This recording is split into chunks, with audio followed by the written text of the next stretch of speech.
3, 2, 1. Live on YouTube.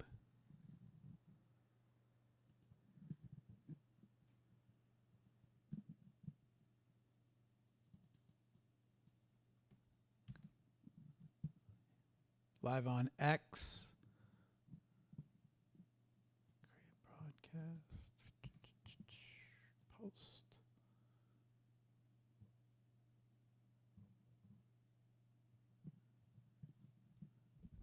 Live on X. Okay, should be top post on X. Let me just check. Yes, there we are. Okay, top post pinned on X. And last but not least,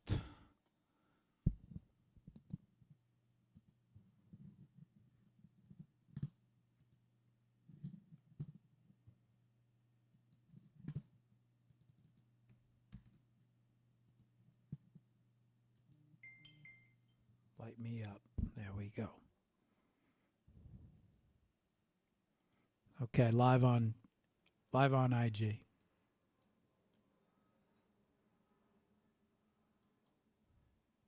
Okay, let's get it going.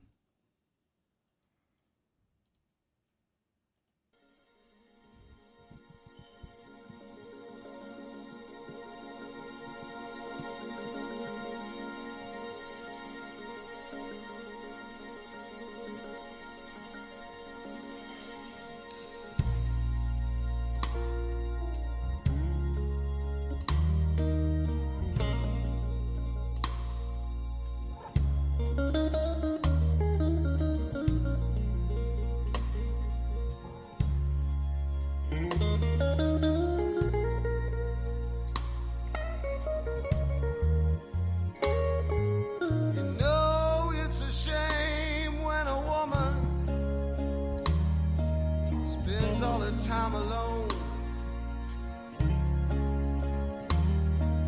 when I am perfectly willing to give her everything she needs. I don't care about her past. I don't care what she's been through. I just wanna feel one night with good love, baby. That's all I wanna do. So baby, if you got that feeling, well, I wanna give you that midnight healing. You know what I'm talking about, yeah.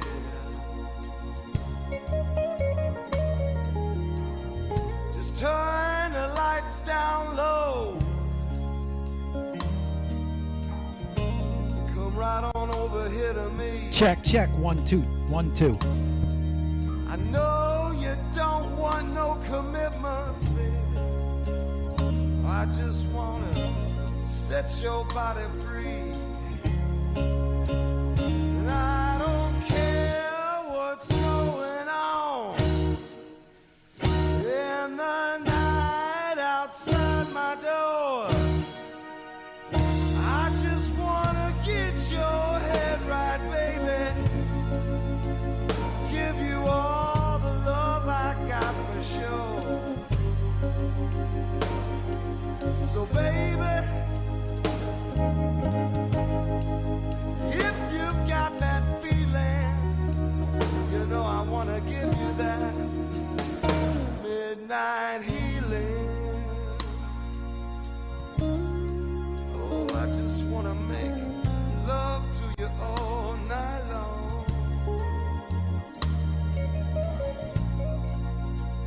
Midnight healing, baby. Yeah, you know what I'm talking about.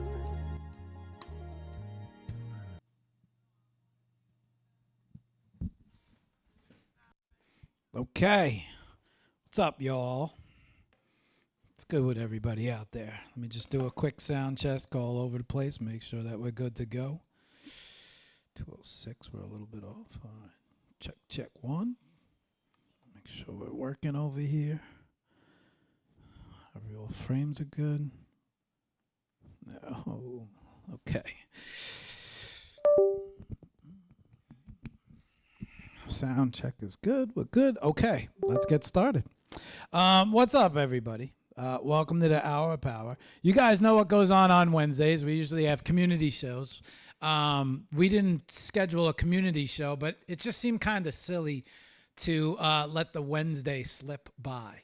So did a little thinking, and I like these community shows so much. I figured that maybe we bring on some different communities or some different cliques. So today, not necessarily a community, but more of a clique. Could quite possibly turn into a community. However, one of these guests you have seen on the Hour of Power. The other two you guys have not met yet. So today's guests are part of the Art Cartel. And you guys might remember you Zapata from a show that we've did maybe about a month, maybe 2 months ago. We weren't streaming all over the place like we were today. I think we were only going 3, but today we got a lot going on, and there's a lot of information going on. So we got you, we got Luco, and we got Juan. And we're going to introduce you to all 3. The format is a little different today. Usually we have the community managers that come on first. But what we're going to do is we're going to bring on each artist that makes up part of the Art Cartel, and then we're going to bring them all on to talk about the Art Cartel. So format's a little different today, but not much different. We are still kind of capturing that community art essence of the show, but we're changing it up. So you're going to hear from the 3 artists first, and then we're going to get everybody together, and we're going to go over their little clique and everything that they got going on and what they're doing. So I don't want to waste too much time here. Without further ado, why am I so dark? I look a little dark, but let me bring on you. Let's see. You, what's up? You say hello to everybody. Hey, hello everybody. It's good to be back here in the Hour of Power. What's up, Marc? It's good to see you again. And it's good to be here with my 2 partners in crime, Hudasaka and Luco, the Colombian Art Cartel. And yeah, amazing. All right. What's up, man? You, welcome back to the show. You've been on the show before. It's Luco and Hudasaka. I got it. Hudasaka is both of them their first time, right? But you a lot of experience on the show. So before we get started with, we've got a lot, bro. You guys sent me so many links, and there's so much going on. So we got to make sure we stay on track, on time, and we got a lot to go over because there's so much information with you guys. And we have to introduce the 2 new artists to the show. So, why don't you kick it off and give us a brief introduction to you and your art, and just refresh us from the last show that we had with you. Why don't you take it from there, you? All right, cool. So for those who don't know me yet, I am Joseph David Zapata, known as Ju Zapata in the world of art. I'm a graphic designer and artist from Cartagena, Colombia. I've been in the Web3 space since 2021. I entered at the same time with my brother Juan Hudasaka. And ever since I've been here working, building, creating, having fun, this has been like my home. Web3 space has been amazing with me, with my art, and also with Palometa the Pigeon. That is my art character. I make street art, and I mix it with a lot of graphic design style. So normally my street art comes out a little bit neat. Like I had to be really close to the vector art that I normally use before as a sketch. So Palometa the Pigeon is my street art character that speaks about the funny moments of everyday life. You know, those moments when you are kind of bored or stressed in your house and somebody sends you a meme or something you remember like a really silly idea and it makes your day a little bit better. That's my theme in my art. I want to make happy art, and this happy art normally is about normally funny everyday situations. So I think that's kind of my presentation here. Is there anything else I should be adding? Maybe, oh, yeah, I just came from with my first time at Miami Art Week. I was with the Art Cartel over there with the One Love community. We had an amazing time. We painted one of the our biggest walls, my biggest palometa so far over there. That's kind of my update. And another update is that I am dropping a new collection on on ordinals. I am working really hard in a new style that I have been developing for a while, and I call it minimalistic street art style. And it has been working really good for me and having fun. And I think that is the main goal here. It feels like you. It honestly feels like yesterday. We were sitting here just shooting the shit, getting to know you, and now here you are back. But I think that we got a few more things to update with just you, because I have some questions as well, right? And we got to stay on track. But there's a lot that we got to go over as well. I have some links and I have some updates that you sent me in the DMs.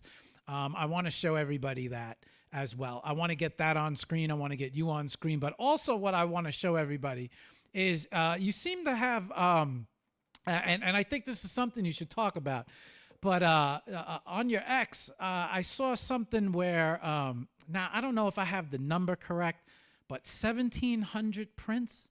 Do I have that right? Yeah, 1,700 prints. I read, just worked that.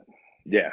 Yeah, can you talk about that? You know what? While you talk about that, I'm gonna head over to the desk, right? And I want to bring up, and then we also have your ordinals that I want to bring up, and so I want to, it's just so much to do in 15 minutes, bro. But let's see how much we can get done, right? Multitasking, Mark. But while I reset and rig up the screens, and I want to bring this little project up on screen, and then I want to bring up a few of the other projects. Why don't you talk about that project a little bit? Yeah, sure. That style is the minimalistic street art style that I was talking about, and I developed this style because I had like a specific need. I wanted to launch my first ordinal, and I was contacted by Exverse Latam, and they made a selection of some Latin American artists who were working really hard and were really present in the moment of Web3, and they chose me, and they chose also Hudasaka and Luco too. That's kind of the idea of the Art Cartel. We're working together, we grow together, and around other 7 artists, there were 10 artists. They developed this collection that it was called 10x10. So each one of the 10 artists made an ordinal, and it was a 10 editions ordinal. So for this one, I didn't want it to come with the Palometa style. That was kind of, it's really difficult, and it was gonna be really expensive to inscribe it. So I went for an alternative that I had since my background in graphic design. I started to make it like minimalize all the street art style, but I kept the colors, I kept the dripping of the spray, I kept the badass attitude of my pigeon Palometa, and I created this first one. I have it here as a painted over canvas. This is my orange fruit dove. That was my first ordinal. I painted it over canvas too because I wanted to. Every time I try to create some links between my digital art and my physical art, and this was not an exception. So I created this one, and I started liking this style. So with this style, I created 2 more birds: the Dracula parrot and the lilac-breasted roller. So when Scotiabank was looking for something to give to their 17, I don't know how you say it. In numbers, my English is really bad. 1,700 clients. Yeah, you 1,700, got yeah. it. You got it. You're good. There are 1,700 top clients, and they wanted to make an art gift for them, like something different, something fresh, something really linked into art, into Colombian artists. And they chose my art, but they chose this style. They really loved their style, and they told me they needed 20 new birds for that project. I developed this project with a lot of enthusiasm. I was really happy for this. First time that I had like a big project with a international bank like the Scotia Bank. So yeah, finally we end up making screen prints for this collection. This collection is called Unordinary Palometas, and the Unordinary Palometas started on digital. They went into screen print. Also was my first screen print collection. I have amazing pieces. They look beautiful, and also I got to customize some of them. Those customized are going to be part of something that I want to do for Web3 and to experiment a little bit more into the style. And now they are coming back into the Web3 space, and they will be part of my upcoming Ordinal collection. You, give me 1 second. Well, actually, give me 18 seconds. I just want to play this video for them real quick of the live, the presentation that you put together for all the clients. Yeah, sure.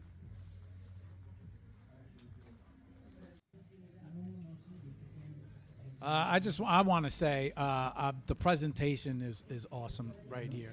Well, what you put together, I think is you just did a great job, bro. Let me switch the camera here so I can talk to you guys like I'm talking to you guys here. Webcam, because I have a feeling I'm going to be spending a lot of time over here rather than over there. Okay, so I wanted to show that. Now, you also mentioned your ordinals, right? The lilac breasted. I know you have an update. You spoke about it briefly. I have it up to you. I have it up next to you right now. And this was something that we were talking about on the last show as well. You know, you were talking about how you were just getting ready to get this work of art going, and now here it is up on Gamma. Yeah, maybe you want to talk about this a little bit. Yeah, like this collection is really special for me because it started with my friends from the Art Cartel. It started with the Ordinals meetup made by Exverse and Gamma and in Mexico. They invited us to be there. They invited us to paint live. And this little bird here was painted live in Mexico, and at the same time, it was showcased in Times Square by the One Love DAO. So I feel like this was kind of a big message for me to have this collection just launching, and it has like a lot of good things around it. It was sold out really quick, like in a week, something like that. And yeah, I decided this new style has a lot of potential for me. Palometa looks amazing in that style, so I started picking up 20 more birds that had the Palometa attitude, that dress up like me, like they had a lot of colors. They kind of have the bad attitude of the Palometas and the pigeons in the street. And yeah, they were kind of badass birds that they were all small birds, so it's really cool to know they are small birds who dress up like really flashy outfits. And I feel it represents a little bit of me, you know. As an artist, I am coming into the art world like an underdog, you know. I don't know much about the art world, but I am bringing my style, and I bring my style with a lot of confidence. The same way the lilac-breasted roller looks in the plains of Africa. Is the lilac still hanging on the wall next to you? Yeah, I have it here too. I'm like a detective view. I want to see it all. Yeah, There here it it is. is. All right. All right. Any thoughts about you know, I mean, all right, everyone all over the place. Bass, ordinals, Tez, Tez Tuesday, 200 Tez, right? It's what else is out there? Solana. But here it is, Gamma, and this is on an ordinal now, which is something that was seemed to be very rare 2 or 3 months ago, right? And now there's a possibility for every artist to mint on ordinals. Any thoughts about any of that? I feel this is a really good opportunity for artists to join a new community, and it's also the biggest community. I feel the oldest community on blockchain. Those are the people from Bitcoin. All the community is really cool. They have been really welcoming for all artists. I feel we have been having a good, I don't know, like a warm hug from this community, and it's growing. Like every time our community is growing, like people get excited. Now you can they can collect art, they can have their art inscripted. Also, the artists can inscript their art on the blockchain on the in satoshis. So everything is going really good with the ordinals, I feel. I also have your One Hub page, which I could bring up. Now, this is something different. I haven't seen One Hub yet. So maybe you could take a few minutes and just maybe introduce me to this, because this is something new that I have not seen yet. Go ahead, man. Why don't you just take it from here? Sure. One Hub is developed by NFT Cred and the people who made the NFT NYC. From this year, we went there like with game mode. You know, the first year, 2023, the art cartel. We went there like in scouting mode. We were like really shy. We started meeting a lot of people, but we saw a lot of opportunities, and most of these opportunities were getting close to the organizers of the event with cool ideas, with good attitude, with a lot of art. So we started getting closer with them. I painted a mural here with Hurasaka, honoring this trip that we were going to do to NFT NYC 2024. And over there, we had an amazing time. We did a lot of shows. We had a big wall, a big banner printed of our graffiti. And this year, they contacted us to tell us a lot about this initiative that it was the One Hub. It's a place where you can have all your art, all your physical art, all your digital art. You can make like a fan base inside of that, so people can subscribe to my One Hub. They can get a free subscription, and they get something in return. They get connected to the Palometa world. You can also have different payments, paid subscriptions, where you can like upgrade your level of, I don't know how to call it, like support to the artist. So there are a lot of artists, amazing artists on this platform, and it's gonna be huge because, as you know, NFT NYC is one of the biggest Web3 events in the world, and now with this platform, I think they are starting to create a constant community, not some event that happens once in a year, but a community that can live there, that can interact there, that can be supported there, that can create links between artists, collectors, physical art, digital art. You have a shop in there. You have like everything. They are trying to put it together in the One Hub, and yeah, I think that has become kind of my home for this since they invited me there. I'm looking at the Palometa Simpsons here. This I haven't seen these guys yet. My boy Josh was checking you out yesterday. I think you guys had a little contact. He was like, "Oh man, he does the Simpsons," and so I was like, "Wait, I didn't see that." But he was exploring everything. So I like when I get to see something first time on stream, because it gets that first reaction. Before we move on to Luca, um, I know there was one more thing you wanted to talk about as far as an update, and I think it was the Chromaverse. You sent me a link, and but I'm not sure. I'm on their page, but I'm not sure what you want me to show. So, um, or Or you can show any of the links.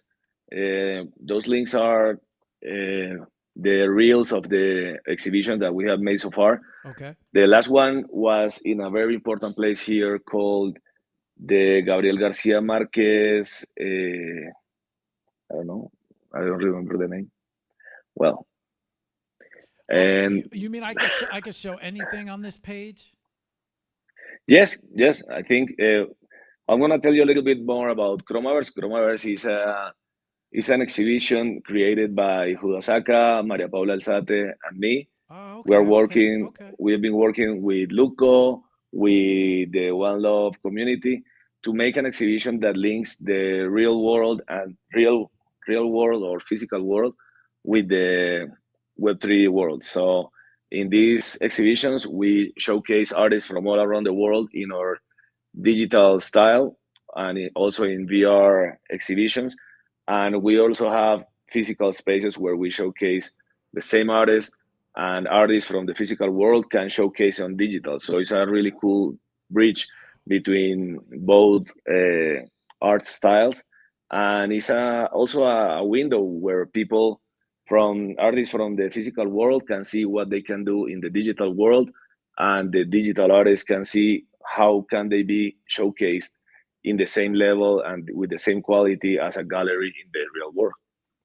Okay. I'm gonna come back. We're gonna come back to that, right? When we got all you guys together, I think that's yeah. We should get all you guys to talk about that at one time. I was just looking at some of the clips, and all right, we got your 15 minutes in, and real quick, what's the best way for these guys to find you, reach out to you, contact you? And is it through X? I know you got a site. We did this a bunch of times, but I always like to refresh everyone's memory. Yeah, I'm working on my website right now, but I can be found on X, Instagram, TikTok, LinkedIn. Like Paloma's pigeons are all over the place. So you can find me in almost all social networks. On Drip House, there's a cool Palometa walls. I have dedicated my Drip House to my graffitis and everything that I do on the streets.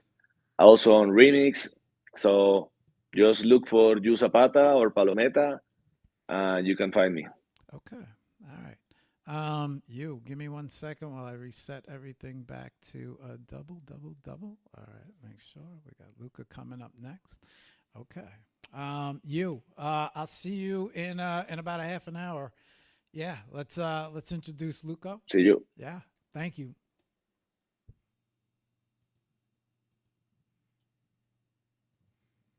Okay. Hang on 1 second, Luca. Got everything up and ready for you? Yes, we do. Okay. All right, guys. So you know how you guys remember from an hour of power. That was a great show. If you want to learn more about you guys should go back and check out that episode. That was a great episode. And 1/3 of the Art Cartel. Second, well, I guess the next third of the Art Cartel would be Luco. Luco is an artist. I haven't really gotten a chance to chop it up with him. He will be coming on HOP later in January. But right now, we get a chance to meet him and say hello. Yeah, hang on. Let me bring him up instead of talking to him. Luco, say hello to everybody. Yo, what's up, man? How are you all? Thanks, Marc, for the invitation. Super happy to be here, sharing with my family, with my friends, and well, having a moment here. Just vibing. Luco, why don't you do me a quick favor? And I just kind of like this. Hang on, let me get a light going here so everybody can see me.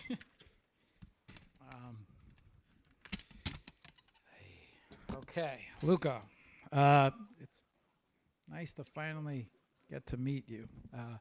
Always seem to have some sort of yes. Am I visible here? Okay, good. Okay, Luco, it's finally nice to finally get to meet you. I feel like our paths have crossed so many times.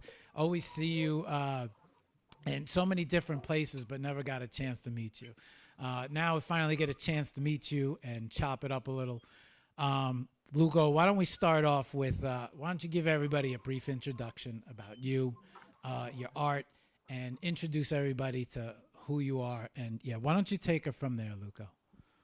Yeah, of course, man. Well, my name is Luco. I am a soul painter from Colombia. I study great arts in the university here in Bogota. I live in Bogota. I have been living all my life in Bogota.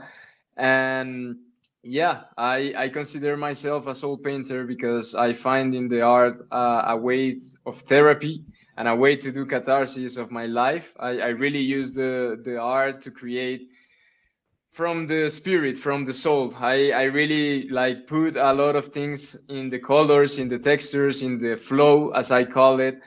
The things that I could not say like in easy words on, or just like I love to, yeah, like just to take the world and to extract the things of them and to put it in colors, put it in canvases, put it in walls, put it in digital, put it in different mediums.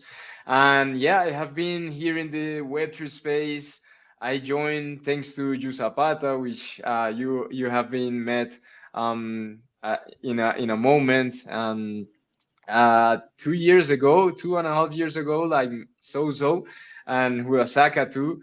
And I joined the Web3 space in that moment of my life. It was like in pandemic times, more or less. So what for me was to jump in a different way to create. I was from the Great Arts Academy, of course, the traditional art, the painting, the drawing, photography, sculpture, a different type of mediums of creation I was doing over there to jump into a different world, which was like this digital thing, the NFT space, the Web3 space, of course, X, Twitter in that past days, moments.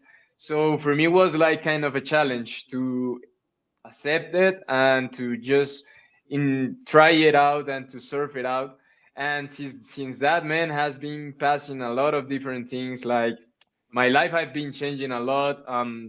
Nowadays I am actually one of the co-founders of One Love Art DAO, which is one of the most active Web3 communities and families for me here in the Web3 space. And we have been doing different stuff like events, exhibitions, gallery shows, showcases, bringing a lot of opportunities to the artists and to all of us in a sense, like with the art cartel, with the ideas. We always have been striving to grow, to learn, to evolve, and to just keep having fun while we create and we live from our arts and from our stuff. So I think that that's a quick, brief introduction of who I am and the things that I do. And yeah, um, Luco, I mean, that's it. I forgot, I forgot one of the biggest, I forgot one of the biggest introductions when it comes to you, right? Because I had a chance to speak with Chaz, I had a chance to speak with Jen. And then you are, yeah, so not only are you one third of the art cartel, but you're one fourth of One Love Art Tao, right? Which making huge waves. You guys had an excellent exhibition down in Art Basel, Art Week, Miami Art Week. And yeah, you guys were kind of crushing it down there. I was watching all of the footage and everything that you guys were doing. And it's just something that should have just popped into my head, but I'm so focused on the art cartel. You strike me as kind of a physical guy. I mean, that's what I'm getting from talking to you, right? You are very heavy into the physicals, and you kind of stumbled into found the NFT world and the NFT space, and now NFT space, very heavy digital, right? You mentioned the transition. Did you find the transition to be a little challenging? I mean, maybe you want to speak a little bit about that, right? I do want to head over to the computer in a few minutes. But before we do that, I was just kind of curious on what you thought about the transition, right? Because I'm a physical guy, and I kind of came into this space and said, "Oh man, this is heavy digital," and I had to learn about wallets, exchanges. I had to So I was just curious. Did you go through any of those struggles as well, or what are your thoughts on all of that? Yeah, well, man, at the beginning of the journey and all the things happen, I just remember that I have a call with you Zapata in Zoom, and I was like just telling him like, "Hey, man, I am a physical artist. I do this, and I am interested in the NFT space, in the NFT world. And what do I need to know? What do I need to serve? How do I get? How do I eat this? You know?"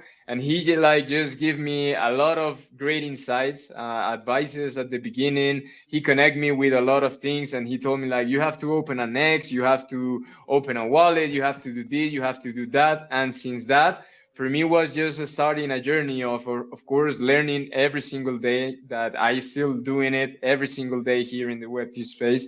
And it was, yes, of course, challenging to me, because my mindset in that moment was just focused in the galleries, in the physical stuff, in the physical shows, in the physical world.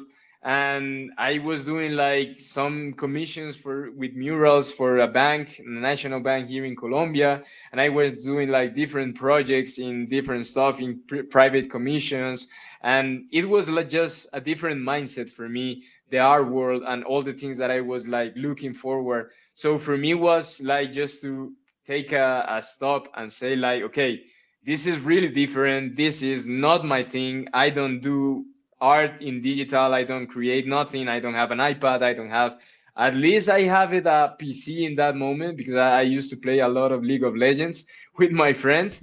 So I was into that, but I was just painting physical stuff and painting with spray paint and doing murals and doing different things. So for me, it was just a journey of different challenge and different things, but it has been worth it in all sense of the word. It has been worth it, and I have been learning a lot of things. I have been growing a lot of things, not only in my art career, but also in my personal thing. And of course, I live from my art, so this extension of the Web2 world has opened me the doors of many many things that I never imagined. And it was just to take like the risk and just have a jump of faith and try something different, to open the doors to the challenge and to open the doors so to the stuff. So that's kind of like a little bit my experience of all the Web3 and all this crazy world that we are living all nowadays.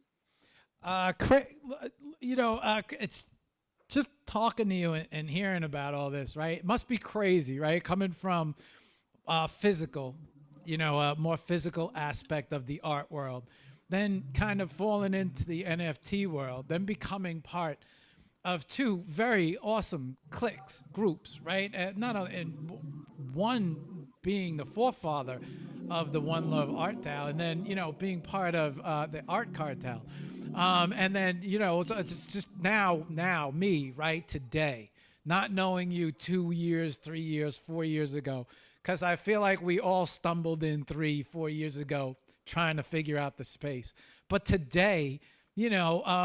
Now all of a sudden, right? Just look at all of these windows of opportunity that this world has provided all of the artists that have hung around and really toughed it out, especially through the bear.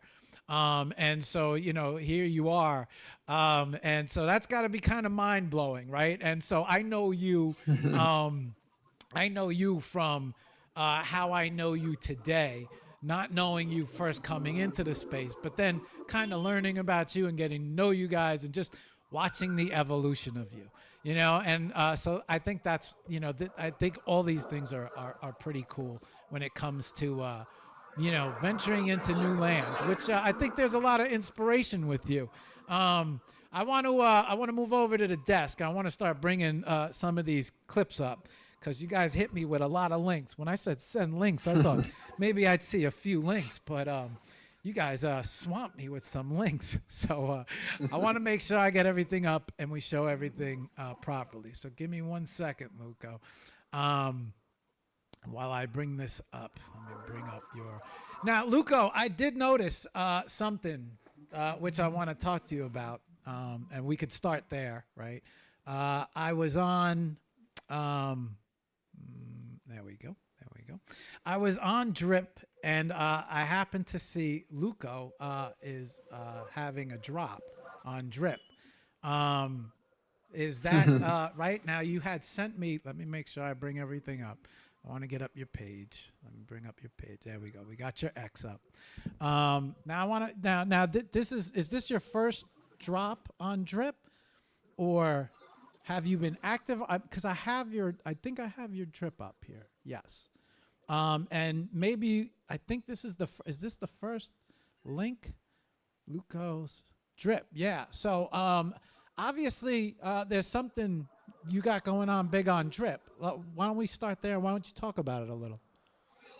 Yeah, man, for sure. Thank you so much for that. Well, Drip has been a journey, has been a crazy, crazy journey in Solana. And because since I joined the Web3, I have been jumping and trying out and experimenting, as Ju Zapata was mentioning, in ordinals, in different things. Like we have been working all together in different projects and in different stuff, like the art cartel and these vibes. So Drip has been like a new journey for all of us and like for all the ecosystem because I joined Drip as a collector in August of the past year.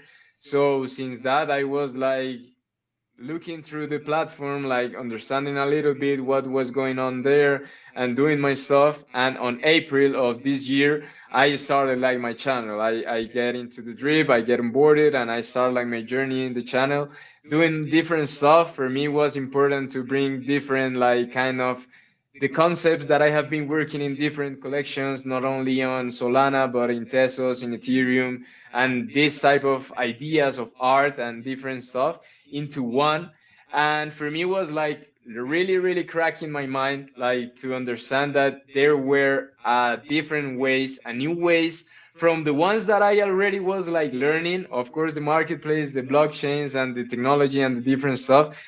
And Drip has was like for me like open a new vision of how to dive and to how to serve the space, how to put my energy, how to like put not only my art but also like my life. I start like sharing in there week through week. From today has been like 33 weeks of drops, of constant drops, and doing my stuff in there. And I have been like sharing a lot of things, like the live. I have been sharing Bogota. I also share one drop like Hudasaka home and his studio and his stuff. I have been sharing my cat, Felix, my studio, the process of me creating, the process of me when I do a travel or a trip or do something different. And I am putting all this together because of the concept of art of living, which is like the things that like always doing it through my art and trying to share through to the world. Sorry, that is like art. You live art every single Pisar, day, la and muerte art cae al for me azar. is like a human experience. So everything of this was putting together into the Drip channel in art, in videos, in images, in different process. I start doing like oil art and doing different things that I don't used to use normally in my craft.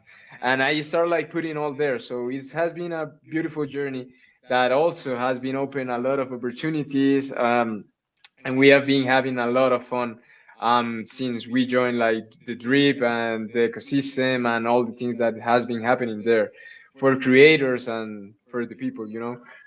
Luco, you it almost feels like when I look at your art, a very heavy abstract, right? Um, but yes and no, because you still have that. You've applied that street feel to your abstract as well. Has the introduction to Web3 created more inspiration in terms of pushing your style even further, especially with the fact that I think there's a very big audience, right, in Web3. And then, I would imagine that a lot of the abstract um, gallery stuff, right? You would find a lot of abstract on gallery walls, and now your abstract has seemed to you've got a nice hold, especially in Web3, where you don't see you see some abstract, you don't see heavy abstract. You see a lot of characters and things of that nature. Did it intimidate you at all? I mean, how did you especially when you were making the transition to Drip and you had to produce art, and for drip, you have to produce art. You know, you do a drop and you got to have, you know, a lot of different pieces behind the scenes. And so, I mean, was there motivation? Did you find inspiration to maybe push it even further? Also, you know, the mural, we're going to touch on that. The piece of the mural that you did, all you guys put together on the wall, and then, so yeah, I was curious because, you know, sometimes as an artist, right, your style can get almost, you could see someone doing well, right? And then all of a sudden it's like, well, let me do that, you know, or let me see how that works, or let me try that. But you kind of really stuck to your abstract style, and you didn't budge. And, you know, it seems to be, you know, evolving. So I was just curious, am I on track there at all? Or No, I got you. I got you. Yeah, of course, absolutely, man. No, thank you so much for that. And yeah, for me, like the abstract has been like my life, because you know, like since as I told you, like in the great arts university when I studied, I do a lot of different things, and it was in the university. But when I was a child, I used to draw a lot of things of graffiti stuff, or in the notebooks of the things, in the desk of the stuff, and it was like characters. It was like the things that I see in the anime. I used to see a lot of anime. So when in my life I find the painting as, like I told you at the beginning, as a therapeutic way, as a new world, for me was a no-brainer to get inside and to discover myself into the things that I don't understand. So for me, that was like the abstract flow that I call it, like my style, that it has been building all these years, because I started like painting 6 years ago and I haven't stopped yet. And I haven't like changed my things, my flow. I always have, for me, is be really, really important to work in your language, in your artistic language, because at the end, no matter what you create, if you create 3D, if you create drawings, if you create paintings, if you create in digital, in physical, in murals, your soul and the language of your artistry is gonna be held over there, no matter what. You know, you're gonna know that is from you, because you have been pulling up and like detailing your stuff and practicing and failing and doing different stuff. So for me, the abstract world is like an ocean also of opportunities.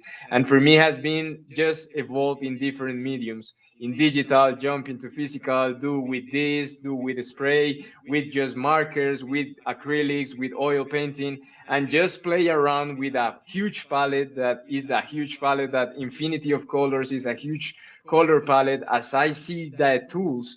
So for me has been like always to pushing through that with my style, with my way to express myself, with my energy, with my lines, with my flow, that I call it as like that, and always trying different stuff. Like you see in the drip, a lot of different types of abstract and different stuff. But you see over there like photography with digital painting. You see over there just digital. You see over there physical and digital. You see over there only monocolor stuff, black and white, the negative stuff, because for me has been like drip a journey to explore myself and to keep doing my stuff while I can keep earning, and I can keep living my arts and my stuff in an economic sense, you know, because it's a different model of platform. But that doesn't mean that that has been stopping me of trying different stuff, because I have been working on Malo in this mini abstract collection. I have been working on Super Rare, that I have been only doing physical paintings, and the NFTs like the ownership of the physical paint. And I have been working the collection with the ordinals that mentioned Ju Zapata, with the art cartel, and of course with the project of Xverse and all the things. And yes, for me it's like just juggle in the art, creating in different ways and in different forms, inspiring by my life, and just going with the ways that I know to create, and diversifying. You know, for me it's important diversify and have different styles, but it's always me, because my soul is always in each piece. So that's for me important. Luco, give me 12 seconds. Let me just play this quick uh, drip video that you sent me here. Hang on one second. Let me play this for everybody.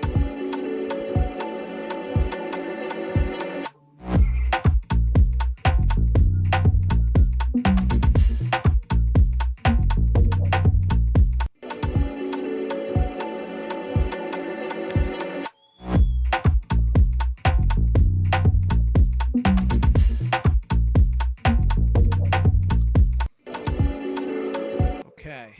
Luco, I also, I probably jumped the gun a little bit, but I also had your Mallow link up. So I just, I wanted to show them the Mallow. I had the Mallow link while you were talking. And let's see, there was one other. Oh, yeah. I have the piece up here from Super Rare.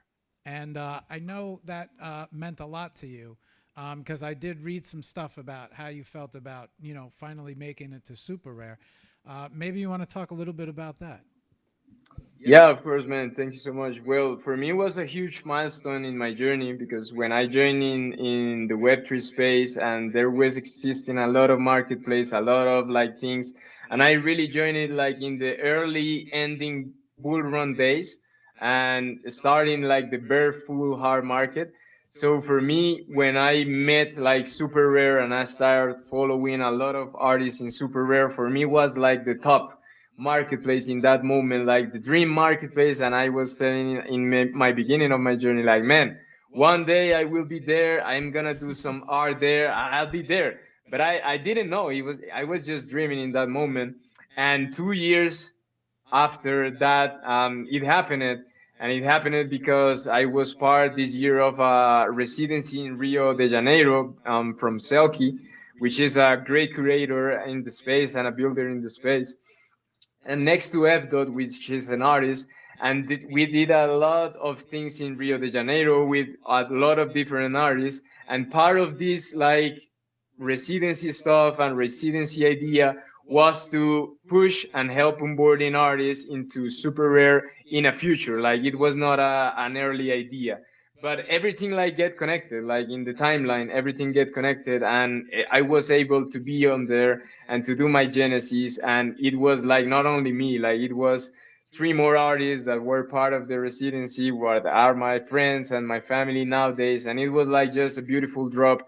And for me was like just, man, accomplish a dream, even if I wasn't like being active, because at the lately months I was like more active on Solana more than in Ethereum or Tesos, that I was working on different things over there. I was more focused on Solana.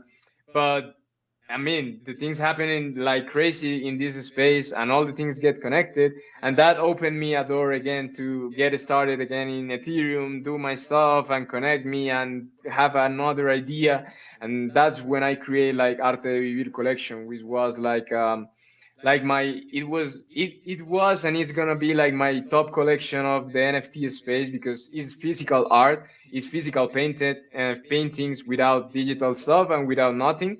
And those collections are circular stuff, and that format I started this year painting. And it was such a fun thing, like in the infinite in the stuff. And Parcero, which is the piece of Super Rare My Genesis, was a piece like I put together so many emotions, man, and so many experience that I was living in my therapeutic therapy that I have been having all my year, and all the things. And I was like putting real soul and real vulnerable moments into that piece. The way that I created the colors, the textures, the way that I used the spray can to create like shadows and to create lights and to create like all this ecosystem, which is a living ecosystem, was really special. And the end of this story is that like a crazy great collector, which I get connected through F. Dot, wanted the physical piece, and he get the physical plus the NFT. So for me, it was like just, man, a cake in the cherry about all the experience, about the all the craft, all the time that I put on this piece, all the love, all the energy. That I was part of a beautiful collection with my friends, and that beautiful project that it was a dream for me, like doing this year. And it was like really really beautiful thing to happen. So it was like something of, I mean, it's crazy, man. Many things that has been happening here, like after, I know we're gonna talk like this later, but after in Miami, it's crazy, man. Like the shit that has been happening and the things that has been putting all together, the opportunities, the exhibition, the showcases, for being a living artist is just like crazy, man. It's just like a dream come true that you just wake up and say like, I don't know, man. I don't know. Like, is this real? Is it not real? I am a real artist. I'm not, and it's crazy, but it's really beautiful to live this type of experience through the art and through the process that you done and the work that you put to get done the stuff. You know? Luco, you guys, I don't think you guys realize how much you guys inspire me. I mean, I'm airbrush spray paint. I haven't done it in a long time, but it's nice to, it's nice to talk to you guys, and you guys, your energies are bubbling. I got one last link up here, and then I want to jump to Hudasaka, and I want to get him on next, and then I want to get all three of you guys on. We're gonna hold off on the One Love Art Dow. We're gonna hold off on. Billboard. Yeah. Let's hold off on that so we could talk about all of that Miami stuff all together with all you guys. I have no. I have the One Love Art Dow billboard up right now. I have that Yep. piece up. The piece I want to hold off on is the Miami Art Week piece, because I want to show that with all you guys and all the clips that we have when I get all you guys on. So I got the picture up. I got the link up of your work of art in Times Square, and that's got to be some feeling, huh? Yeah, man, that was also another great experience thanks to the Web3 and thanks to all the things that happens here every single day and that we have been building and putting together.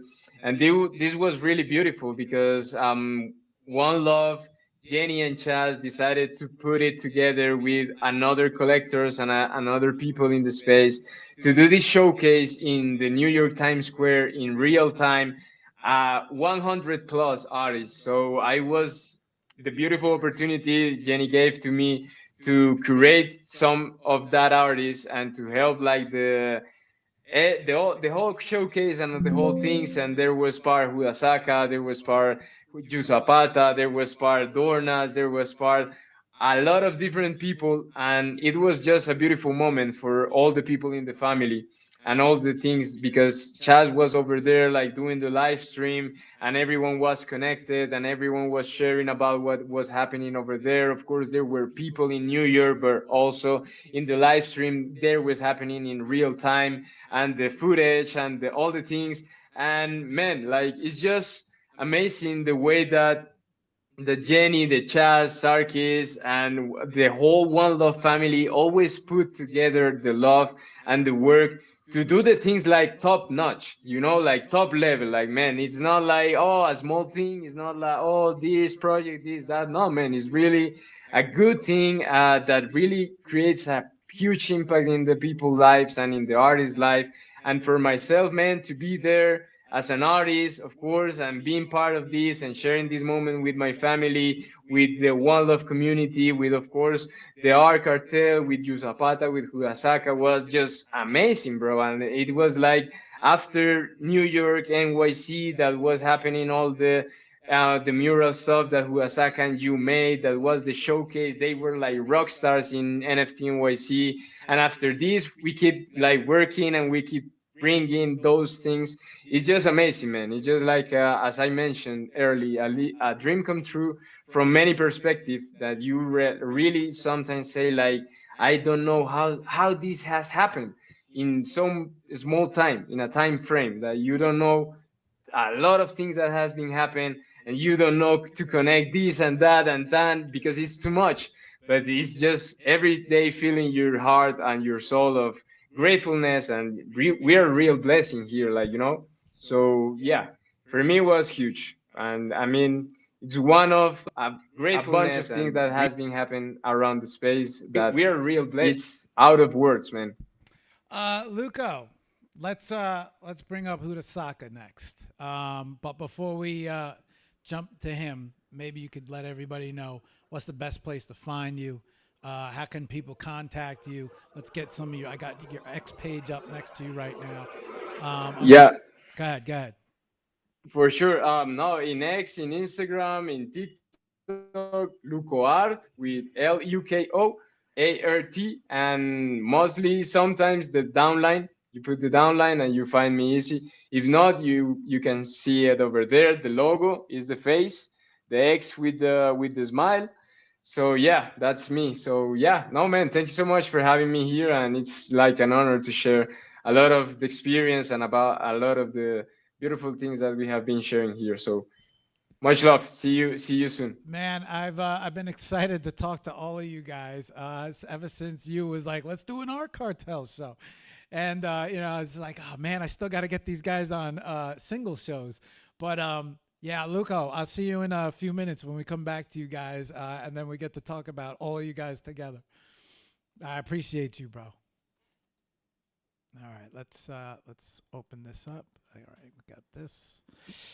Let's go back to double screen. No, full. Let's go back to main camera. Okay, and let's go back to double screen. Double screen. Right, there we go. Okay. Next up, Yudasaka. Let's go, Yudasaka. Okay, hang on one sec. Let me do a quick intro. Hang on. Don't jump me yet, because I know you guys are watching the streams. But let me do a brief in and out here. Hang on, Sony. There we go. All right. Okay. All right, guys. So you just got a chance to meet Luco. 1/3 of the Art Cartel, 1/4 of the One Love Art DAO. He will be coming on. I think the show is I hate speaking when I don't know something. I think it's January 16th if I remember that date. It's either January 13th or January. I think it's January 16th. You know what? Let me make sure on the calendar here. But yeah, you guys got a chance to meet Luco. 1/3 of the Art Cartel. So, last but not least, Hudasaka. We're about to bring him up. Let's bring him up and say hello. The last and final third of the Art Cartel. All right. Hudasaka, say hello to everybody. Hello, everybody. Thank you, Mark, for having me here. It's truly an honor to be able to talk about what we've been doing, especially together as the Art Cartel. And as you say, I'm, in this case, the last third of the Art Cartel. So now we're complete, and I'm really happy to be here. How are you, man? I'm good, man. I feel like I'm talking to Voltron or I don't know, man. I feel like I'm talking to. Did you ever see I don't know if you're the Transformers guy, but they used to have these certain Transformers that all come together and make one big Transformer. I feel like that's what I'm talking to right now. You guys between the spaces and well, we'll get to that. Let's Udasaka, do me a favor. While we're going to start this off same way as everyone else, can you give us a brief introduction to you, your art, and yeah, just, let us know who you are and introduce us to your art. Why don't you take it from I there? would love to. So my name is Juan Salazar. I'll say more known in the Web3 space and the art space as my artistic name, Hudasaka. That was my first email back in 98 at Hotmail, and I just kept with it. So it's been my name for quite a while now. I've been painting for, I would say, 2018, but some people have claimed that they have paintings from me from 2014, but I would say it was more like a hobby. So 2018 it will be the year which I started painting, and it's been a crazy ride, especially since we got into Web3 in 2021. I dedicate myself to create bridges between art and technology. So I paint a lot, of course. I'm a physical artist, and I started creating these interactions with augmented reality. I always thought that art should move, like we should be able to be or go further away from just the canvas itself. I'm going to get into the screen itself, and I started doing that through augmented reality. So it was really cool to see how people can interact with your works, not just seeing them or feeling them, but actually, playing around with them. So I started in this art deal. I lived in Barcelona for like a year and a half. And when I got back to Bogota, I was really eager to, paint and figure the art world in a sense. And that brought me to like galleries in Colombia, in Bogota, in San Felipe, which is the art district. And eventually all of those conversations, I would say, and like hanging out in the art galleries made me, or I was able to have my first exhibition in Miami. And I mentioned this because that's where I had the unfortunate um, destiny to meet Ju Zapata. And I say that all jokes aside. I was with Ju Zapata at a show there in Miami, and we had our physical works showcased there. It was really cool. It was I think the gallery's name is Archive 79. I don't know if those guys are still open. But we met there, and right next to us, we had Fabian Buitrago, who I always mention when we talk about our experiences. And he's also a fellow Colombian artist from Cucuta that told us about NFTs. Back in 2021, there was a massive, awareness of NFTs, and everybody was kind of going crazy on that.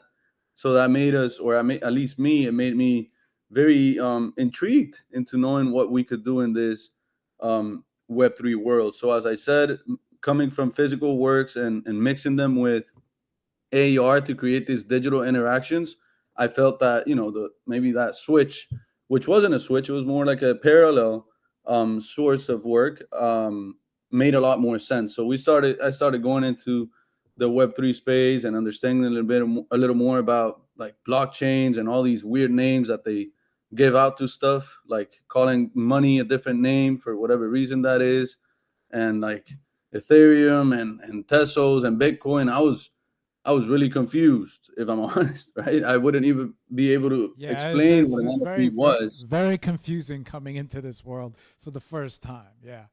It is. And I come from a marketing world. So to me, making stuff like complicated didn't make a lot of sense. Not back then in 2021. So a lot of that led us to, I would say, and I put that in quotations, but like educating, right, the Web2 people, which I call people in reality, about what we were doing in this Web3 and digital endeavors, if we may. And it was really fun to see how people would be like, I don't know what you're doing. And my answer would be, me neither. It's like, I'm creating, I want to do my own thing. But this whole process has been about learning on the go. And whatever you learn today, and I think Luca already talked about like the time frames in the Web3 space, you have to let go of quickly to keep learning. So it brings me back to being like a little kid. You're trying to figure stuff out. I'm 33 years old. I'm not too young, too old anymore. But finding things that blow my mind or that make me like very curious is something that I really go for. So I just started doing my thing here on the Web3 space, painting a lot of, and I don't only paint Mickey Mouses, but a lot of my work has to do with pop expressionism. And when I jumped into the Web3 space, I think that character really stuck on. It was that piece of work that really took off, and like people started recognizing my work for that. And some of my friends and the Web3 artists would send me pictures of like Disney stuff and say, this reminds me of you, which I found, pretty cool, as I would get a bunch of awareness from other characters as well. But it really helped me develop my style, which is playing with some of these aspects. I come from a marketing world. I've worked for like multinationals, but one of those was Philip Morris, the Marlboro people, right? So the tobacco industry, and I started playing with Those what we guys would are call experts at marketing, man. it. Yeah, I would say they are. Yeah, but they'll be honest about the products that they sell. It's like, this kills you. Yeah, This that's another show entirely. totally agree. But it would show, at least in Colombia, we have these like these products have to say what they do to you, right? So Right, they right. give you cancer, they fuck you up. And I said, how come we don't do that with other products, right? We don't do that much with other products. And it's something that has started to change. So I started playing with that dissonance into an art way that I would be able to, I would say, make a lot of these mean jokes, right? About like Mickey Mouse and putting that together with other brands that would create awareness towards what it really does and what we're really consuming. So in my way of looking at it, it was brandalism, right? So it was a bit of playing with what we like to do, which is also Did you painting in the did you streets did and you stuff say like that. did you say brandalism? Yes, I did. That's really that's keep going, man. That's interesting. Go ahead. Go ahead. Yeah, it's a cool concept about playing, and a bunch of people have done this from the pop art. They play with very popular things such as Disney or other brands. We've seen this from Andy Warhol and other people, of course, influences of mine, and Basquiat, and if we go along, I mean, the list is pretty long about people that have used brands and how we reflect on them. I'm coming from a marketing world. I see people, depending on what music they like or where they live, they'll use different brands. And that was something that really caught my eye ever since I was little. We do the same thing. We're all living in the same beautiful world, but some people rather drink Pepsi, and I'm a Coke guy. It's like, how come you make different decisions? So a lot of that and those thoughts I put into my work and into what I've now developed and called pop expressionism. So I put a lot of expressionism in my work. I mix them with AR, and I allow people to have those interactions. Basically, creating bridges from art and digital, or from physical and digital art through augmented reality experiences. So that's a bit of me as an introduction, but I'll keep talking. I saw I always rummage through the links that everybody sends, just so I know what I'm in case you guys call for something, I got to bring up something. But I saw some of your augmented reality, and I saw a little clip of it coming off and out of. Was it a photo? I'm not sure what they were pointing it at, but they were pointing it. Was it a work of? Was it a print? I wanted. I know what you, Say that I again. think I know which one you're talking about. It's and I love the fact that you're like, what is this? It could be anything. I've added AR to my physical works. Like, you could do that to a painting if it has AR, to my stickers, to my Maybe merch. you know what? I'm gonna move over here, because that was a great introduction. I want to move over to the desk, because I think we're gonna spend some time. You sent a decent amount of links. I want to make sure we get through them, and then we got to get everybody together, and we got to go over what happened in Art Basel and Art Miami week, and also you guys as a group. So let me move over here, but augmented reality. While I'm re-rigging the screens and bringing it all up, what you see it in Pokemon, right? Pokemon, the video game came out first, and then everybody started jumping on it because you could take your phone, you can point it at something, right? And then all of a sudden, this whole world would pop out in front of you. And then you saw it kind of transfer a little bit into, you started to see it transfer into the art world, right? And I said the way people were using it, and the way they were walking around, and the way that it just all of a sudden things started jumping out and popping out at everybody. And so many years later, I forgot who the first person I saw was, but did you get excited about it as much as I did? I mean, obviously, because you implemented in your work. But is it something difficult to do? Can any artist do it? Like, it was one of the main questions that I had, because I was like, oh, look at this. He's got AR going with his art, which I'm gonna bring up now. Hang on, let me. But go ahead, answer that while I set everything. Yeah, as you show this, I mean, AR to me, and I bet it's happened to other people. It caught my eye, right? Right. If we go to marketing terms, back in the day when Snapchat was using this, interactions went up 4,000, 3,000%. People were really intrigued Snapchat, about yeah, right. AR.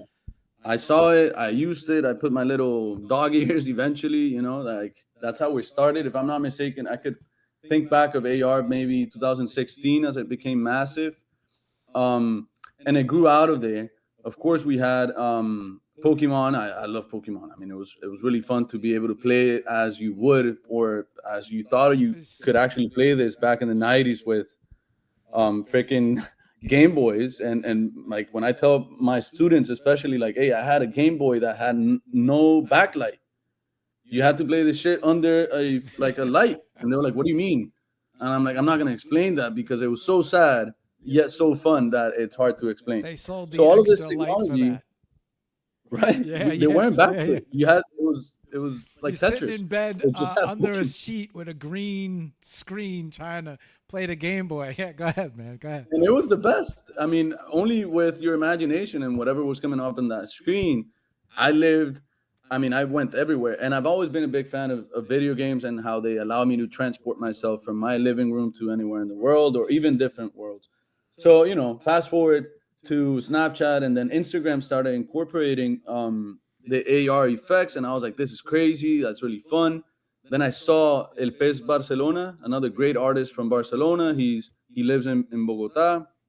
Yu Zapata follows his work. I do myself. Like he's very big. And I saw one of his works work with AR, and I thought that was really cool. I didn't know how it worked. Same questions everybody would ask, like, how does that happen? And I mean, fast forward to I don't know what year that was, maybe 2000. It was pre-pandemic, so 2018, maybe 2019 or something. I was in, I think I don't want to be mistaken, but I'm gonna say St. Petersburg in Florida, and I went to the Dali Museum that they have there, and they have a whole experience with AR. But they had this one, I would believe, big barrier into the interaction, which was you have to download an app. So I was like, oh man, this really sucks. Like I don't want to download an app. I don't have internet. The museum has internet, but it's not the greatest. We're still not there yet. So my interaction with AR back in that museum was fun, but it was very limited. I would say there were 27 or more artworks that had AR, and if I'm honest, I only got to try three of them. Two of them on my phone, very like slow. It wouldn't work that right. I'm gonna blame my phone and my internet connection.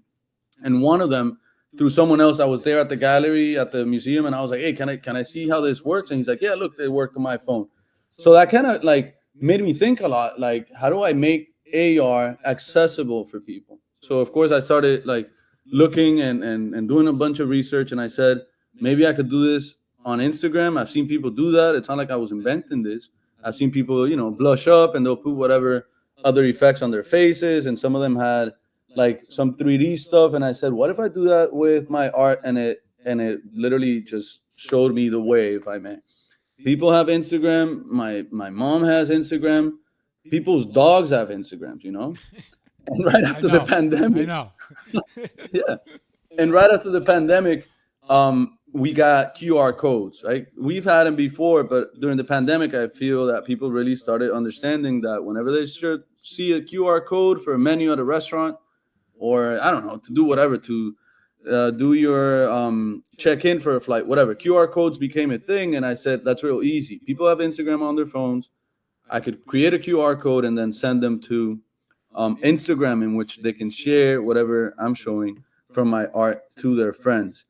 I would like to say it's an easy process to create these AR interactions, but then I've also helped and like I've taught a bunch of artists. Some of those like Ju Zapata and Luco, we've played along with this a long time ago. Now they do their own AR filters and stuff. But back in the day, I was like, oh, this is really easy. It wasn't all that easy, and then they updated, I should say, the software, and then you had templates, so it was easier. You don't have to code or anything, but it was really like you have to create your own thing, like what do you want it to happen. So it was very, I would say, like programming, right? If this happens, if you do this, then this happens. So once you get the heck of that, I would say it's pretty easy, but it wasn't all that easy at the beginning, which I also felt was kind of cool because it was like only a certain people were doing it. But as I started realizing that it was very limited for other artists and other people in the world just to interact with AR, I started teaching other people. It was like, hey, look, we should do AR for your art. We should do AR for this. We should do AR for brands. I've done this for a couple of other brands also with Ju Zapata. And people were like, hey, but why are you teaching people to do this? And I was like, because I want more people to know how it works. At the end of the day, we want this to be massive. We could say things cliche things like art if it's for everybody. And I mean, let's make that happen. So that really brought me into AR. And I want to mention this as well because I added AR to some of my merch. And last year, that was when we went the first time to NFT NYC. Ju Zapata already talked about this. I was like, we have to get back to this. We have to get back to NFT NYC. We want to be showcased in Times Square. So it was like objectives that we, put to ourselves. Um, and I don't know when that was, maybe like February or something like that. Starting off the year 2024, I get contacted by the people from NFT NYC. They had done some hoodies that they were gonna give out to some people, whatever, for like 50 artists. I didn't get selected, and I said, I make hoodies already. I'm gonna make my own NFT NYC hoodie with my work on it. Right, the work that got selected for NFT NYC, I'm gonna put it in a hoodie, and it has AR. So once I started showing people that have new hoodies with AR, the NFT NYC people contacted me. They were like, "Yo, what is that? That's dope. How are you doing this?" And it led off to better and different conversations that got us to New York as featured artists. And I feel, just as Luco said, some really small things pop in the Web3 world, and they create this huge like thing around it, and that's how we were able, I would say that was the beginning of the conversation, to connect with the NFT NYC people. So AR is nothing more than a bridge or a link for people to be aware of what we do, but also so that they're able to share it with their friends, to engage with it, to kind of see more than just the painting itself, which I love. I mean, I love painting, but if one could go a bit further from the canvas or the screen, man, that's cool. And it's always, and I do have to say this, Mark, it's always like the first time, it's like once you see it, when you see it again, you're like, oh, that's fun. But the first time you see it, I love people's reactions. We call that the wow effect in marketing. And people literally go, whoa, what is that? If you show it to them again, they're like, oh, yeah, I've seen that. But the first time is really key and important. So that's what we started doing. That's how I started doing it. And that's how I've, I would say, created those links or those bridges between art and tech. So, Yuta, I have right here the little video, the 10-second video of the AR coming off, right? I want to show everybody this. I don't know why it doesn't open to the size of the screen. It opens the full screen. So give me a second while I show everybody what we're talking about as far as the AR, augmented reality. Those are stickers. So this is a sticker that she has in her hand, correct? Yeah. Okay. And when you and go ahead. Well, I was going to say, I was going to describe how it works, but you're the expert. You go ahead. Yeah, so basically stickers. I mean, I love stickers. Most people, they put them on their computers, or they'll put them on their tumblers now. I've seen that. Some people put them on their phones. Well, skateboards, surfboards, they put them everywhere. Laptop front, right? The front of the laptops when they're doing their podcasts. Yeah, stickers have become a big thing. Go ahead, man. I didn't mean to interrupt you. No, that's fine. That's fine. But then once you put your sticker there, only you see it. It's like stickers. I give you a sticker, and then you put it somewhere, and that's it. It's so personal. People keep them in their notebooks. They keep them at home. They have a collection of stickers. And I said, I mean, normally stickers you give out for free. I mean, if you create a sticker pack, it's fine to charge for them. But I'm like, I'm giving people my stickers, and then they put them in their whatever. Hopefully, they'll stick them onto something. And rarely somebody will go on and be like, oh, that's a cool sticker. Tell me about it. It doesn't spark up conversations. But if you add AR to it, now you give somebody a sticker, they, play with it. If you guys are seeing that on the screen, and then they post it on social media.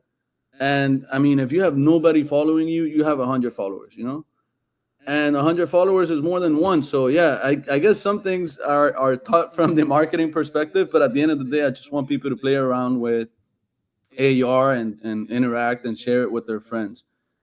If it's cool, people like to share it. That's the only thing I see there.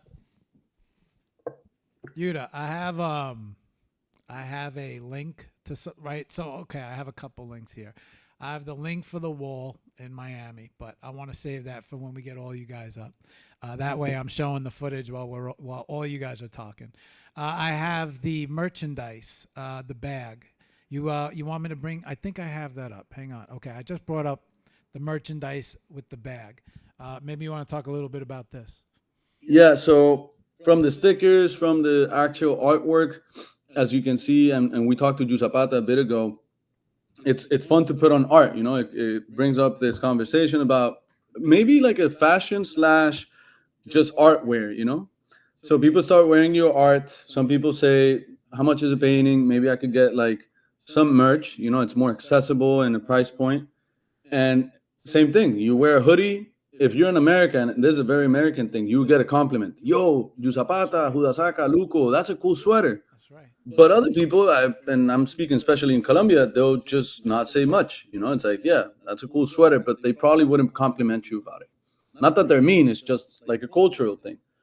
But what if you could have a sweater or whatever that would create some sort of, I want to share this with my followers on Instagram. So I started adding my art to everything. I'll say t-shirts. I haven't done hats yet, but I've done t-shirts and hoodies and the tote bags, which are very artsy. I got the tote bags up. They look great. Oh, they're amazing. Yeah, they look great. I like the.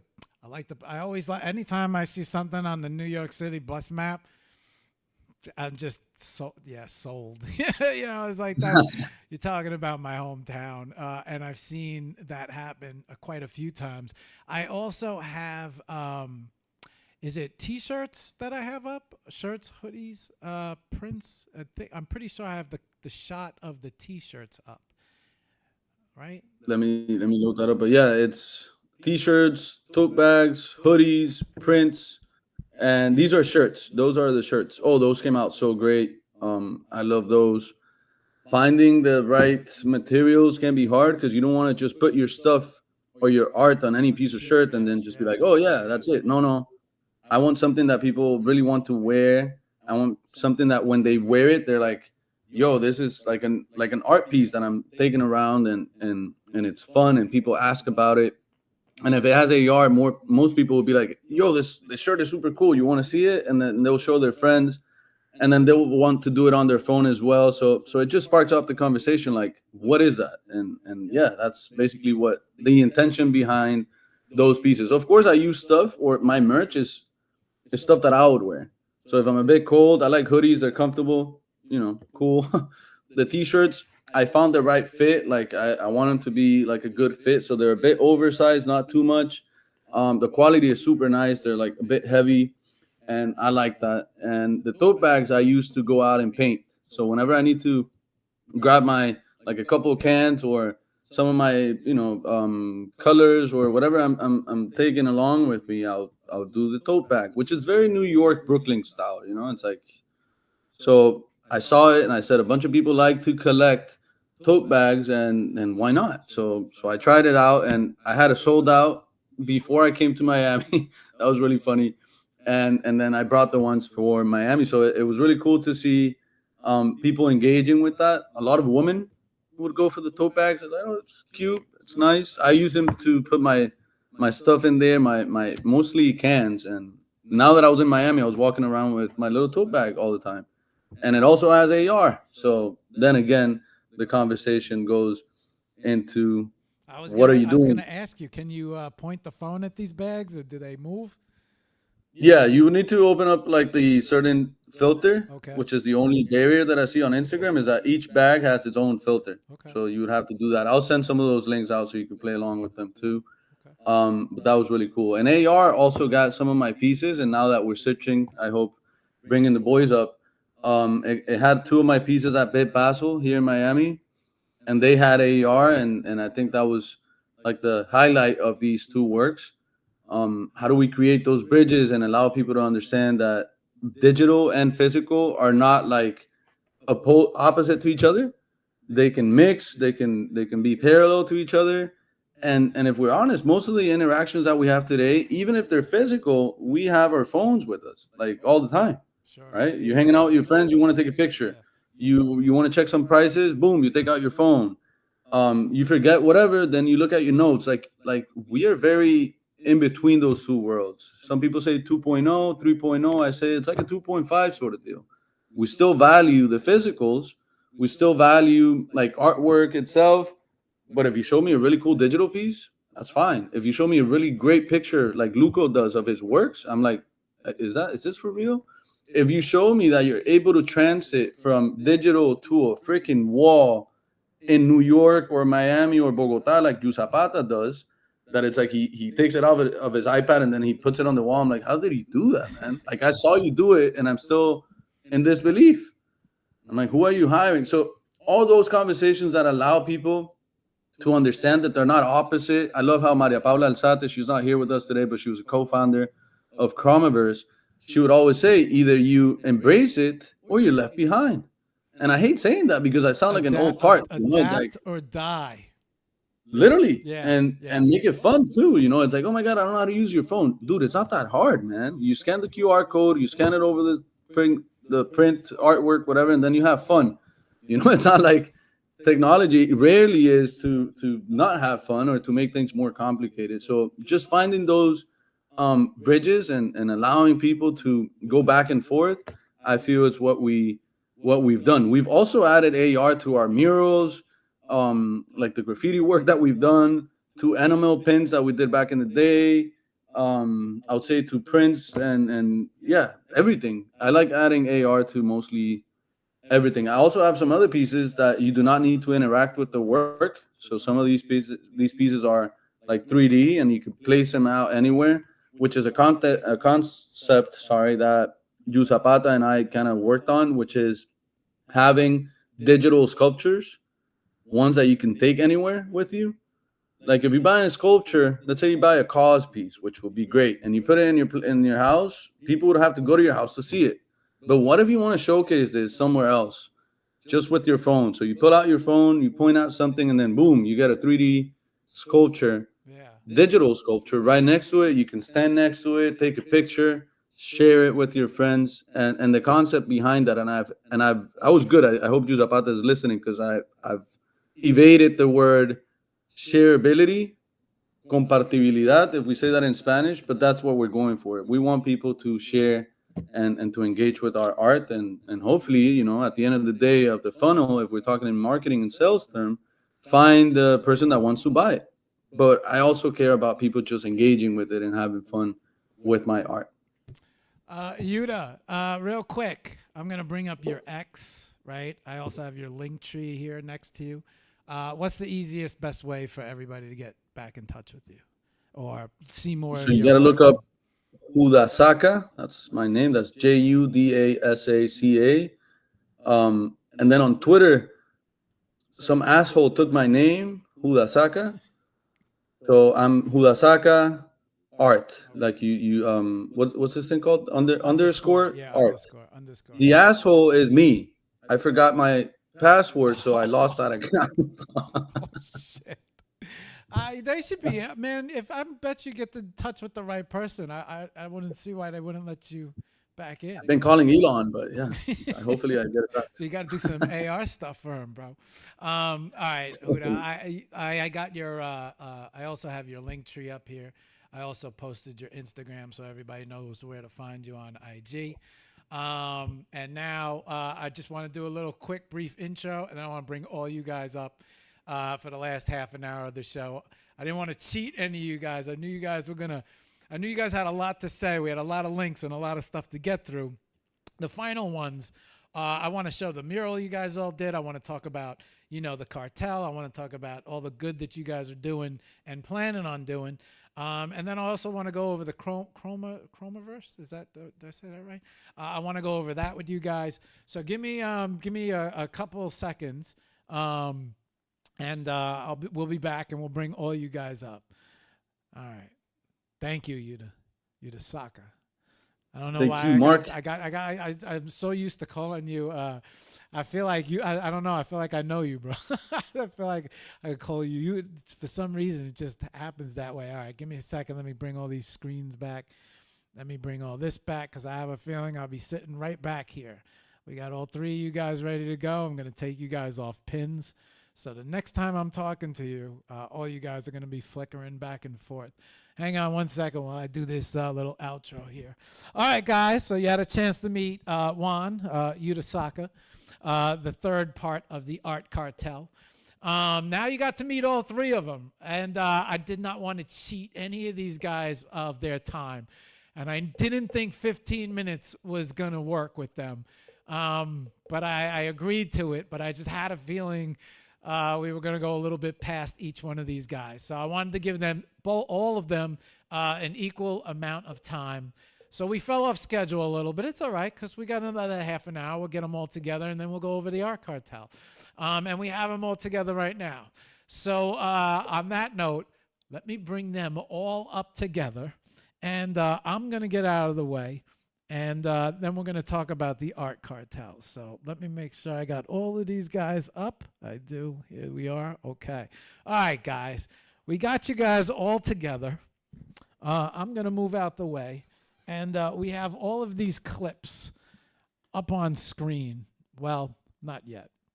But now that we got all of you guys together, why don't you? I don't know who wants to. I don't know who to direct this question to, but why don't you guys tell us about the art cartel? How did it get formed? Yeah, I don't know. Maybe each one of you can take a part of this question, but maybe you could tell us how all you guys formed and created the art cartel.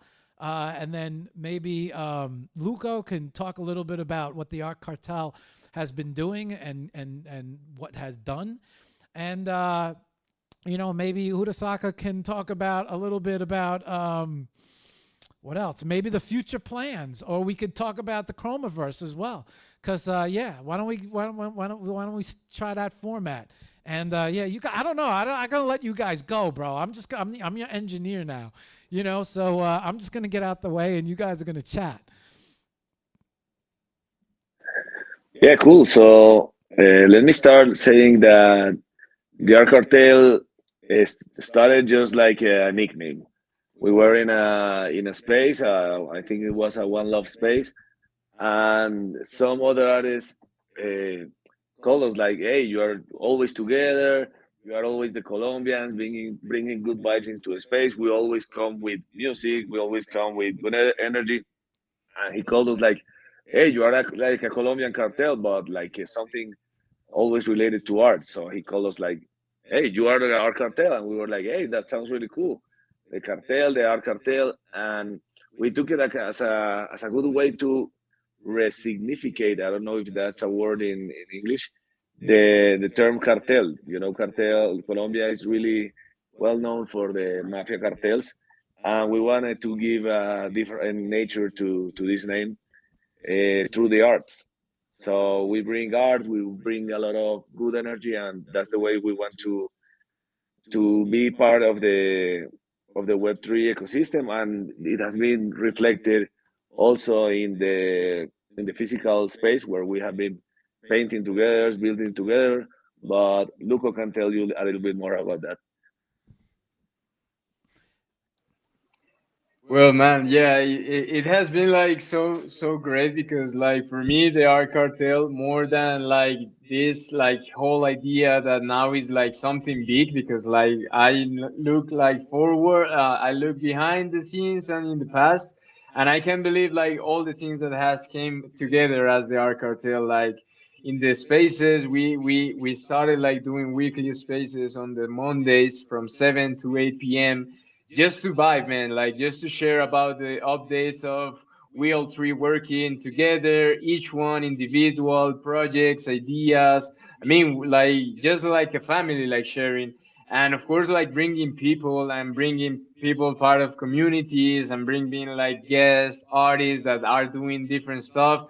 Like it has been like really fun to keep sharing not only in the real life because all three live in Bogota.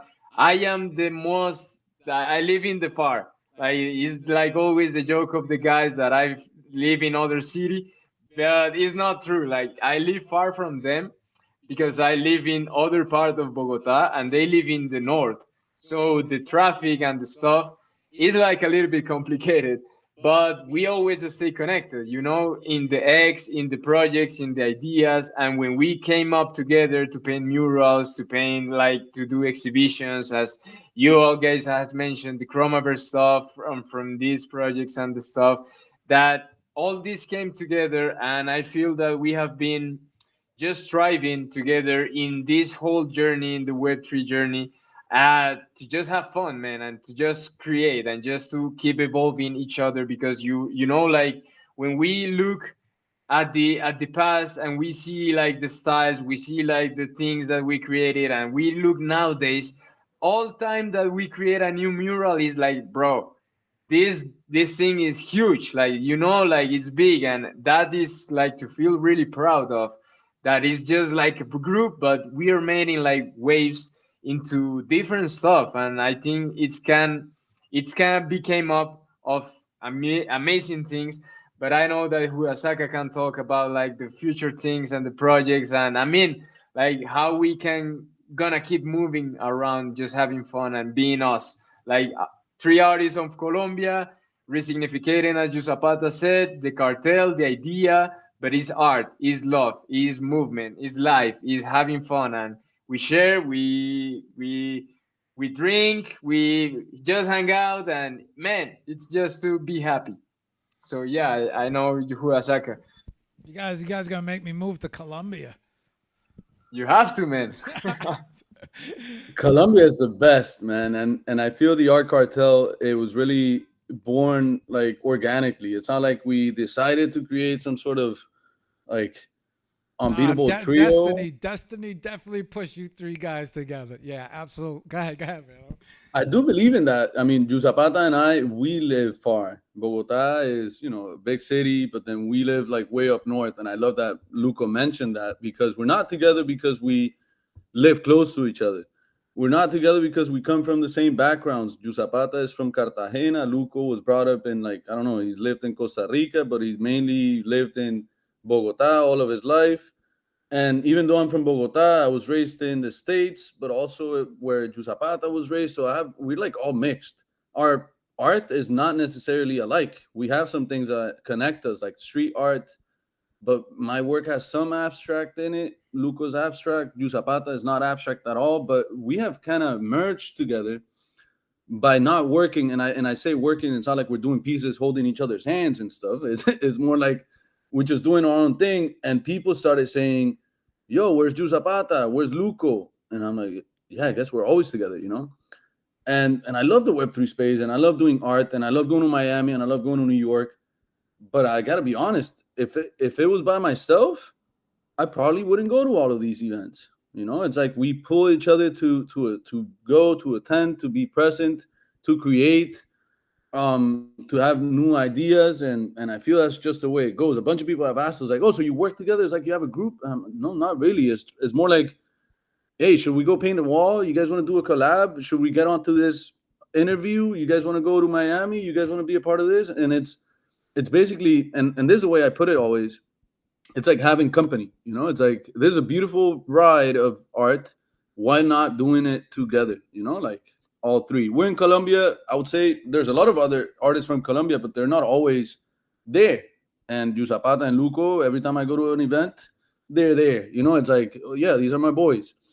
And yeah, that's basically where it's going. Where's this going in the future in terms of like what we're actually doing? I'm gonna be honest. I have no clue. But I know it's far, and I know it's going to be fun because it's been so for 3 years. And we've done already almost like the whole year, 40 something episodes of the Art Cartel. We were just in Miami. And as we bring the conversation to that in Chromaverse as well, people in Miami would go, yo, this is the Art Cartel. And I was like, oh, so this is not only like a Twitter X sort of deal. We're getting this recognition because we have the same vibe when we're live in whatever event. So I guess it's going to be a bunch of more murals. What we did in Miami, and as the conversation leads to that, was definitely one of our best works so far in a wall. Right, Huda Saka. Hang on one second, Juan. Hang on for me, because this is a good intro. I know you guys have talked about it all show. You guys have mentioned, Art Week in Miami, Art Basel.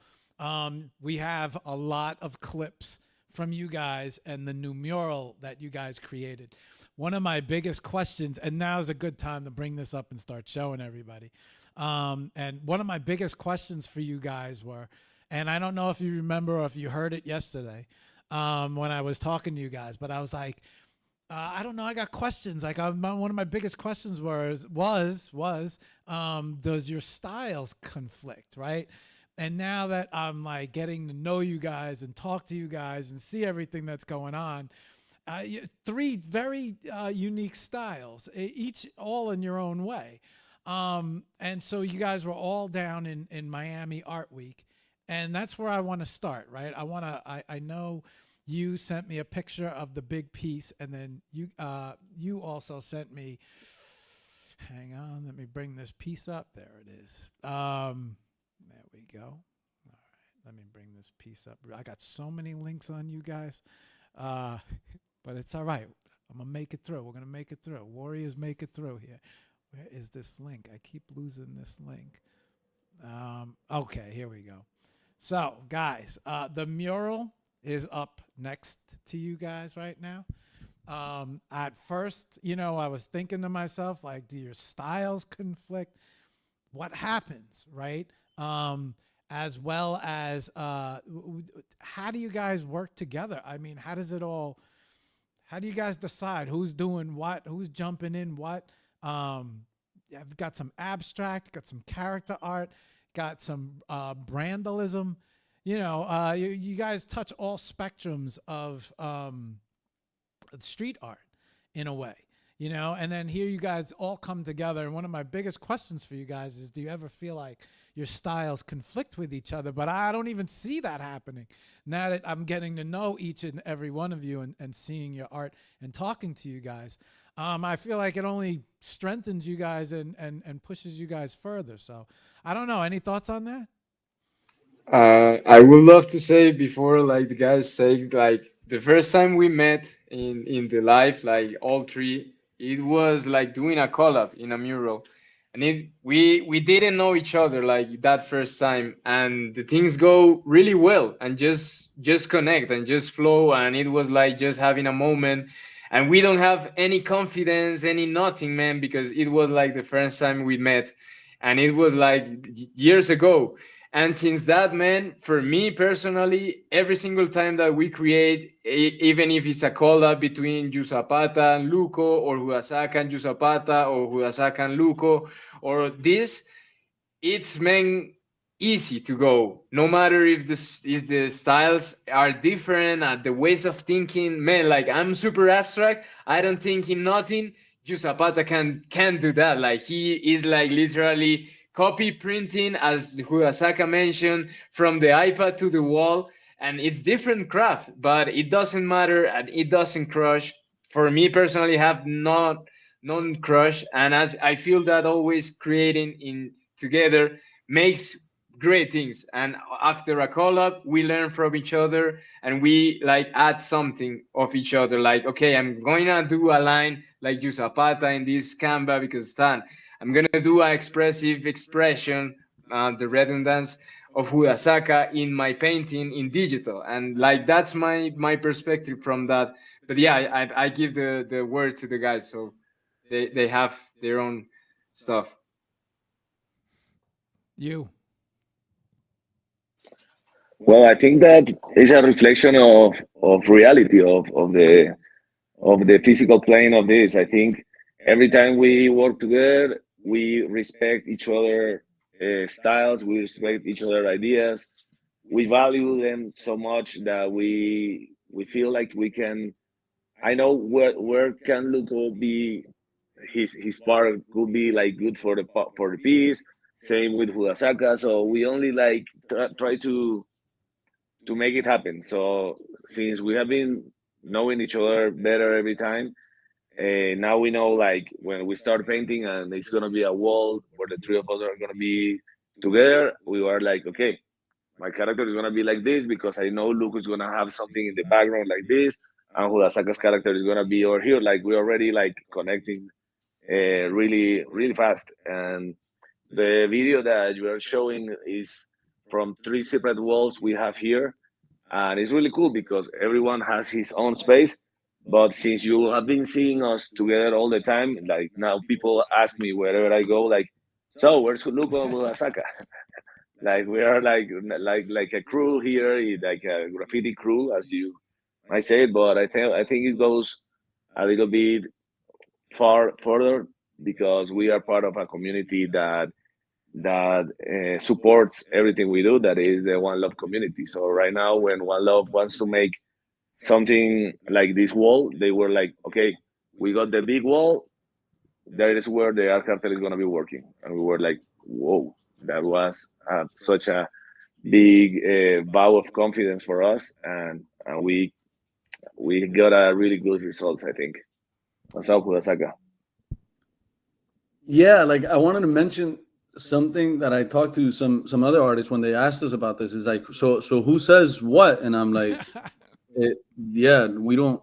And I would never like follow whatever Luco says because it's Luco or Ju Zapata or myself, even though I'm pretty stubborn. But I take a bunch of, like, I'll listen to what they say. Like if Ju Zapata has something to say, I know where he comes from. And we're not this nice to each other. Like I like it when we go on digital spaces because we're like, oh yeah, Luco, I love you, and Ju Zapata, but we're not like that at all. Like that's not the way this works. It's more like you shouldn't put that there, you idiot. And then I'm like, yeah, I think that makes sense. And why don't we do this? And I'm like, hey, you missed an. Oh yeah. So it's very open communication, and I feel that's just the way we are in regular life. We learn from each other, even if we don't want to admit it. But I know we do because we're in a digital space, so we are nice to each other. But just as Luco said, it's more like, so what are we doing here? It's like, what do we want to achieve? And then we start talking about it, and I'll take any advice from them, and I'll learn from them, and I know they'll learn from me, and we sometimes help each other. On the mural, it's like, hey, you do this part so I can finish this other part. And do you need help with this? Do you need help with that? Let me get this can. So it's very like going out there to like take care of each other. Also, Bogota can be dangerous. So if you go out and paint the walls of Bogota, you might get your cans stolen, sort of deal. So you have to be careful on that. But other than that, is like we know what we want to do. It has to look great, and it has to look great for Luco, Yusapata, and myself. And once we put that together, it's like bam, it looks great for the three of us. It looks great for the art cartel. So it's just a lot of love and like support from the cartel, from each other.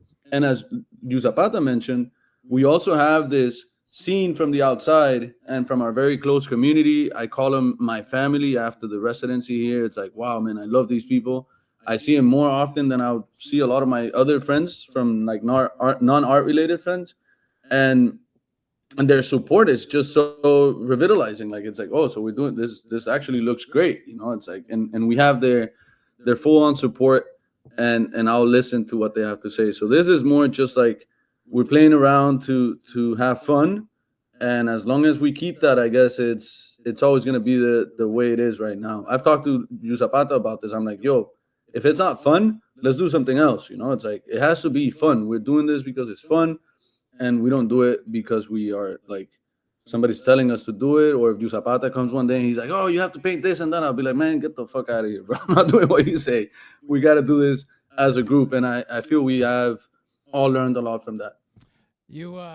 I think you guys, brothers, probably is the best word for you guys, right? Because brothers is the guys. The brothers are the ones that argue the most, but somehow at the end of it, always come out with that like how are these three guys gonna create a piece together arguing, right? But then all of a sudden, this beautiful piece shows up, Okay, you guys sent me a lot of links about the Miami wall. I put a lot of that up. I've been clicking on also links for the Art Cartel on all of your IGs. Question, do you guys want to talk a little bit about the Chromaverse? Yeah, let me take the mic there for a second, real quick. Chromaverse, I mean, Zapata already mentioned a bit about this. It was born, if I'm not mistaken, it was back in 2023. And it started off just as we did the Art Cartel. Hey, we should do an expo, but one that has both worlds, like physical and digital. And I was already working a lot with AR. So, of course, the VR conversation, virtual reality with headsets, was like, it was right there. It's like AR and VR. It's almost, people talk about this as if it were the same. So we got really good at creating these experiences in which people could have a real expo, like a real physical exhibition. But then we wanted the people that would go to these exhibitions to interact with VR. So with the first one we did was back in, I want to say February, maybe, before we went to New York. And we did this at a library, like a cafe sort of deal, very pretty. It was new in Bogota. It was kind of getting like a lot of attention, and we decided to do it there. And it really blew our minds because we had thought it was gonna be like a regular show, but we had over 350 people going to this show, and it was like whoa. And we made, I think it was 6 sales. So it was like, oh, this works. This makes a lot of sense, right? Let's do this. But it wasn't like the regular gallery. He's like, I don't want to see this there. It was more like just ourselves setting up what we would like to see in an exhibition. After that, we had a couple more in Bogota. I always forget which ones they were, but like they were around there. We did a couple more shows. Then we did a beautiful theater called Ripio, and a bunch of our friends came out, and it was really cool to see this interaction. In this showcase, we had a beautiful stage in which we were able not only to talk about Chromaverse and like the exhibition, but the artists that were present there, they were able to talk about their art. So it was like a platform that started growing organically into what we wanted to do. And I guess this really called and caught people's attention. So we got a message or like an email from um, our friends in Costa Rica. They were doing the blockchain. I forget the name of the jungle blockchain jungle in Costa Rica, and they were like, "Hey, we've seen what you do, and we want to have like a physical exhibition, but we also want to have like this digital interaction." And Yusapata and I were like, "Yeah, that's what we do. Let's do this." Maria Paula Alzate as well. We got on a plane and we flew out to beautiful Costa Rica, pura vida, and we had a great show there, mixing both of these. But we needed, we you also, if you're gonna create a like an art show, you also need like a bunch of other artists. It can't just be us three and like the art cartel, and it's always like our art. Thank God we had already made great contact with the One Love Art DAO people. That's why Luco has a hat from the One Love Art DAO. So we called them up and we're like, hey, can we do a curation of art through you guys? And they were like, yeah, why not? So we had a bunch of artists sending out their art. We had a curation aside from us organizers. It was like we don't have to get on that. And a bunch of artists also send their physical pieces. So we had physical and digital, and that went on in November last year. And just as we started off the year, we got a call from the Bogota Design Festival, one of the biggest festivals related to art and design in Bogota. Massive event, more than like 100 and something venues, a bunch of activities happening everywhere. And I'm gonna let Ju Zapata tell us about the Bogota Design Festival because not only 2023, no, that was 2024, but also what's gonna happen with this in the near future. Ju Zapata, tell us about it. Yeah, right now we are starting conversations with the Bogota Design Festival to have a new venue here in Bogota to make the Chromaverse, that we call it Chroma Fest because it's part of the design festival. And yeah, the plan is always to bring up artists from the Web3 community from all around the world and have them showcase here in a really prime venue with the best curation possible. Like we want to keep the standards of a gallery, like a high class gallery. We want to treat the digital artists as the great artists that they are. And yeah, we are starting conversations. So we haven't stopped working since we got from the Miami Art Week. But yeah, everything is coming together to for the next year. Luco, any thoughts? Yeah, no, man. Like for me, it has been amazing to be part of this in Bogota. As you mentioned, like early, like we are like brothers, and I am the little one. You know, I am the smaller one. I am the one that mostly made mistakes and stuff. So for me, it has been beautiful to have a great example of people that is building not only in the Web3 space, but also in the real world, like in the real showcases, like not copying the nothing of the market, not copying nothing of what's happened normally in the traditional galleries, in the different stuff, in the things that happen, because the our market moves different in Colombia mostly, and of course in whatever place in the real world it moves different. So this type of initiatives and the kind of huge projects, exhibitions, gallery shows, showcases that they have done with Chromaverse, and of course the opportunity that we have been partnered with all of them doing the stuff, showcasing One Love people in Costa Rica, showcasing One Love people in Bogota, showcasing different people, and just keep building. And for the upcoming year, that this whole idea of residency and the things that came up in the Miami Art Week with the One Love fam is just like amazing, and just like, damn, bro, it's so bigger. It can go really really bigger, and like just keep putting the flag in a high tone, in a high way, with respect, with love, and with real hard work, as a team, as a group, as a work, as a community, as a family. And yeah, man, like that's what I like think about the entire like movement that is going around, the things that are happening, and the things that they have been building so hard with Maria Paula. And that is really respect, man, like from the side of Colombian, and that I have been part, not like partnership or like doing things together, just like an artist, like being showcased in different places, in beautiful places, in cafes, like it's a strange place, but and having like the digital gallery experience. And like my generation has been part of these exhibitions, and they have been being part of what is happening here, and they always are super amazed, man, like always have telling me like, man, when is the next, where is gonna happen, it's gonna be a party, it's gonna be a show, it's gonna be a live painting, what is gonna be the next. Is really cool to view that they are making real impact in the young generation. And of course sharing all of this and taking the advantage and opportunities that the web3 world brings is just kick off, like kick ass, kick off, everything. Like so good, man. Guys, we're coming up on 2 hours. I don't know if I missed anything. I tried to cover everything, all the links. I tried to do a really good show for you guys. I didn't think 15 minutes a person would work, so I just let it run naturally. Did I miss anything?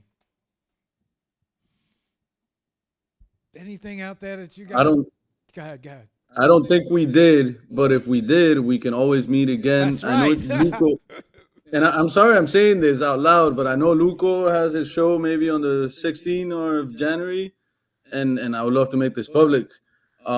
Is there any available slots in the time to come? Yeah. So, Juan, yeah. So I was gonna tell you that I'm gonna DM you the schedule, and we'll get you on the schedule. So yeah, that was in my mind. That was coming. But you guys seem to be beating me to every question during the show. So it's a good show when you guys are beating me to the questions, right? Because you guys seem to be answering all the questions before I could even get them out. What I did want to say, what I would like you guys to talk about really quick is the spaces. You guys have a space every. I know it's weekly, right? Why don't you guys talk about what you know, and I'll talk about what I know. But yeah, talk about your space. I'm gonna take the mic here, guys, if you don't mind. But yes, the Art Cartel Spaces. That's every Monday at 7 p.m. That's like Eastern time. But in Bogota, sometimes we get 1 hour less. So if you're in New York or Miami or like the Eastern time, it would be at 8. But that changes when you guys get that time zone change. The Art Cartel, it became, and Luco already kind of talked about this, but it became a space for us to share with our friends. Like it's a very, I'll say, it feels like a family when we're in there and we're just sharing what we're doing individually or if we have plans together. And we started doing that as a way to like have our own space for the Art Cartel and kind of start off the week with whatever we were doing. So we do them on Mondays. The space, like the Web3 space and Twitter, is filled with spaces. This one, funny enough, it's not in Spanish, it's in English so that we can have more people. But we do Spanglish, we got reggaeton, and it's basically just like a little party that we do every Monday. And we haven't done necessarily weekly, but it is a weekly space. We've missed a couple because we were at events or in New York or in Miami or Mexico, whatever. But we try to keep up with the updates for everybody. And it's also a place that we have invited other creators, community builders, the people from the One Love. We've had Max Pretense. We've had a whole bunch of other parts of the Web3 space coming into the Art Cartel and sharing what they do. The updates, what we did last week, and what's going to be happening in the upcoming weeks. Guys, anything to say about the Art Cartel episode? We're on 45 episodes right now. I Like know. the next one will Listen, be. take it from a guy who's on 395 episodes. When you start to see the numbers get up there to like, the 30s, the 40s, the 50s, it's kind of solidified. When the show doesn't make it past like the 15, 16, so things, we missed last week. But you guys, I was looking at your numbers and I'm like, yeah, they're committed to this which is why I think we should bring some attention to it, because you guys are at 44, right? I mean, you just celebrated. I'm looking for the graphic, and this was something that I wanted to talk about, but I was looking for the graphic that said 40. I know here we go. I got it, finally. Okay. So episode 40, I remember when I hit 50. And then 75 was a big one, and then 100 was a big one, and now we only go by 100. So we're coming up on 400 for the show. But I was watching you. I'm like, oh, look at this. They're at 44 already. Yeah. Here's my question: where do you guys? Where does the show get hosted from? Which profile do you guys have the show? Usually, is the show I know all you guys post the show, but who usually, if they want to make sure they get the alert from the show, how do they find the show? Well, we rotate the host, but normally we are all co-hosting. So in any of the three profiles on X, Okay. you can find it with no problem. Okay. Yeah, that's important. Okay, so all three of you guys rotate, make sure everybody sees. All right, guys, I think we're at that point where we want to wrap up. Unless I missed anything, and I don't know if you guys want to say anything. And you'll have the as soon as we get off the show, I'll get you the schedule. You guys have all their contact. Let me. I don't know how to end this. I'm gonna let you guys end it, and then I'm gonna come back and I'm gonna do my outro. Yeah, why don't we end it like that? Words of inspiration, right? Yeah, one last question. Hang on, two questions.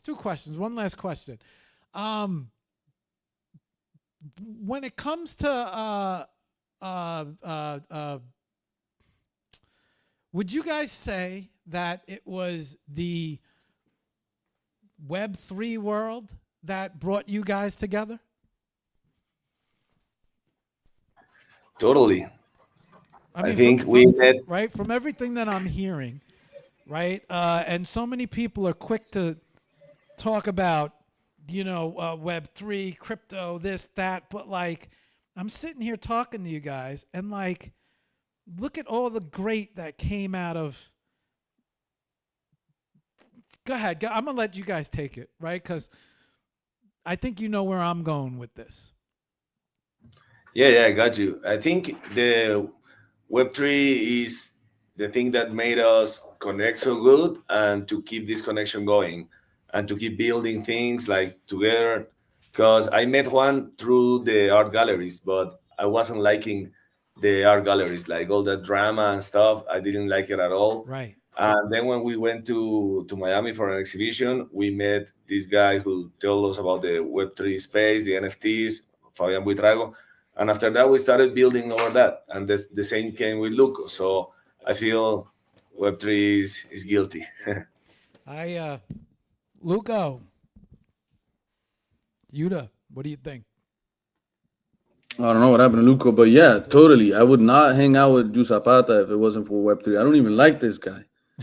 What is this? No, I'm kidding. Ju Zapata is a lot of fun, and I think having the chance to like go out and enjoy Miami back in 2021 really like brought us together. But also the fact that in Web3 at least we felt we could do our own thing. It wasn't like, oh, what do you have to do to like exhibit your art?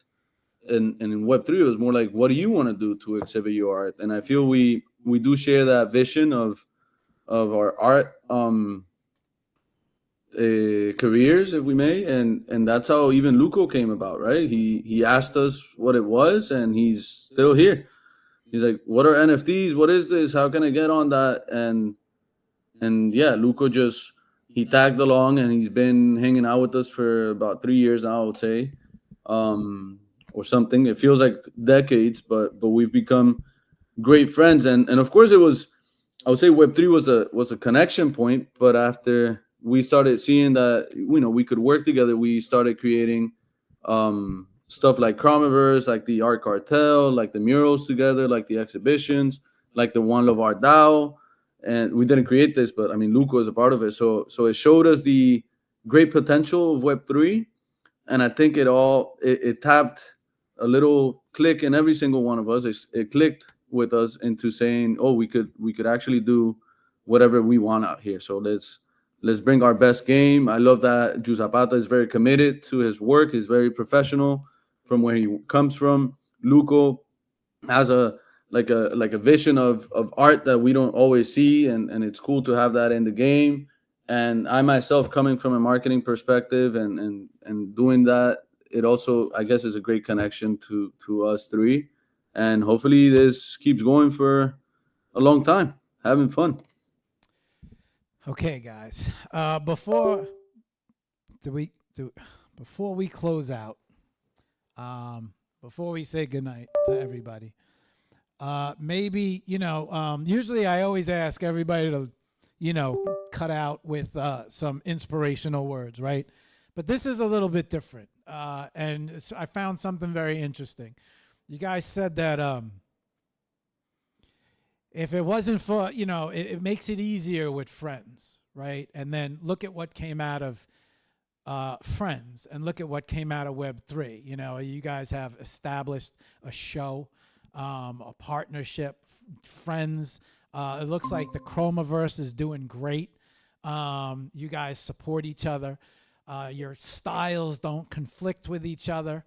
And even more than that, you're creating events where you're bringing other artists up and bringing, and whether you guys realize that or not, kind of a community, and where Wednesdays we usually focus on communities and clicks like we have with you guys. I don't think it's too far from the truth to say that you guys are establishing a little bit of a community with you three guys up at the top.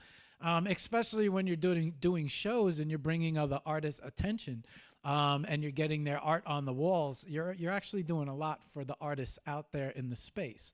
You're not just you guys displaying your art, but displaying the art of others, which is the dream of every artist. So maybe from a group perspective, you could say some words of inspiration, right? Because I think the story here is how well you guys meshed, created, and now look at the walls that you guys are creating. Look at the art that you're creating, and then on top of it, you guys are friends, almost brothers. If you didn't tell me, I would have thought you guys were together forever. But the fact that you guys came together in Web3, NFTs have somehow brought you together. Yeah, so I'm gonna let you guys take it from here, and then I got one last question for you guys, and we'll close out the show. I don't know if you want me to take the mic, guys. I see Luco's back. This is a thing that we live by, I'll say, as us three. It's not about what you can get out of the community.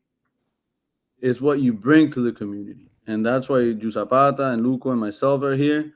It's all like, hey, what do you guys got? What can you offer? It's more like, hey, this is what I have, and I bring to you guys. So, yeah, you gotta, instead of asking for, you should be able to give. And I've got to be honest, what I've given, it's not even close to what I've gotten back from these two boys and the community itself. Luco. Well, my 2 cents. Oh, sorry. Luco, go.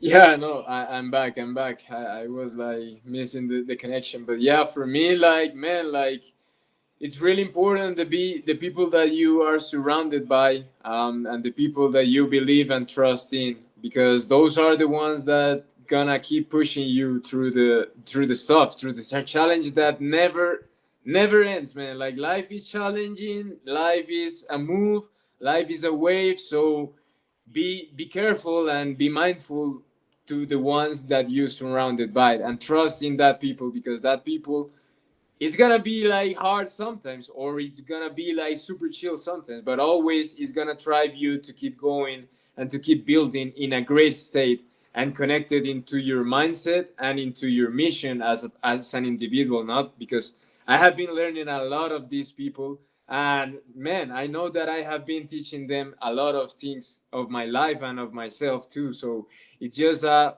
good cycle of love, art, and energy. So that's like my last words, of course. Thank you, Luco.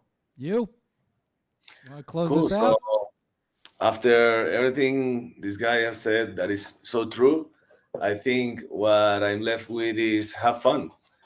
Just enjoy what you do, believe in what you do, and enjoy it. Like if you are enjoying it, you're doing it good.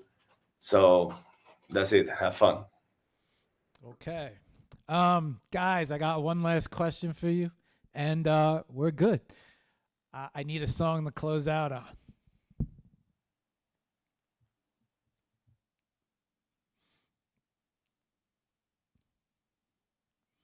Did you guys send me A a? song? Yeah, I need a song. I don't know if somebody sent you any song, but I would. We when we started the spaces, we used to play Bandoleros by Don Omar, and so I feel that could be a really good closing song, Bandoleros. Okay. Everybody for Bandoleros? Yeah. Yeah, that's the jam. I mean, Okay. we don't have like an official song, but I'll definitely go to that one. It brings me back to the beginning of our spaces when we're waiting for everybody to connect, and it just hypes me up. Being on a space, at least here we have cameras, so we're able to see each other's reactions. But on spaces, it's like if you don't hear somebody laugh or like do their little emoji thing, you don't know. So I feel music really brings people into our space. And bandoleros I love because people from not like non-Latino people will go into the space and they're like, I don't know what you guys are playing, but it sounds great. And Luquito, what do you got? Luco. Yeah, I think that's the one. That's the one. I don't know if Mark wants to put it, or you Zapata or Juan. I need a Uh, link. I need you guys to send me. I'm gonna send it right now to you. Okay. The link. Drop me a Of- link in the DM. And here's the part where I thank all you guys, right? I appreciate you guys coming on the show. I didn't know what to do. Me, Sketch, and Shira, we've been doing this super community thing where we introduce all these different communities and all these different artists. We had a couple Wednesdays open, and I didn't know what to do with this Wednesdays. And she said, you know what? Maybe there's a couple groups or somebody. I don't know. Maybe we could find another community, a group or something. And I remember you on our show. It's just, after we finished our show, he was like, how about we get the art cartel on? And I'm like, yeah, we could do that. But let me figure out the right place for it. And so, a month, maybe 2 months later, month and a half later, here we are. You guys filling in on one of a community space show on a Wednesday. And great show, guys. I didn't think 15 minutes was gonna be enough, but I wanted to give all you guys a half an hour, and then I wanted to get you guys all together. But I appreciate you guys coming on the show, having patience. But this, I couldn't ask for a better show. Just as last time me and you did this, we had some audio issues, some technical issues, but I did a lot of work on the show. We had ability. Now we're on IG. And so I appreciate all you guys being present on time and, being part of a great show. You guys work together very well, man. So I just got to say thank you for that. I really appreciate you guys coming on, sharing your thoughts, your energy. We still got to get Luco and Yudasaka both on single shows, which are coming up. But you guys should go back and check out you show. Oh wait, that's for me to close out on. I'm still saying thank you to you guys. But yeah, man, thank you very much. I appreciate you guys for coming on and sharing this energy with us. Thank No, you, Mark. thank you for the invitation. It has been an amazing show as always. Everything was, I don't know, was running perfect for me. So I feel like it was amazing to share it with my brothers here.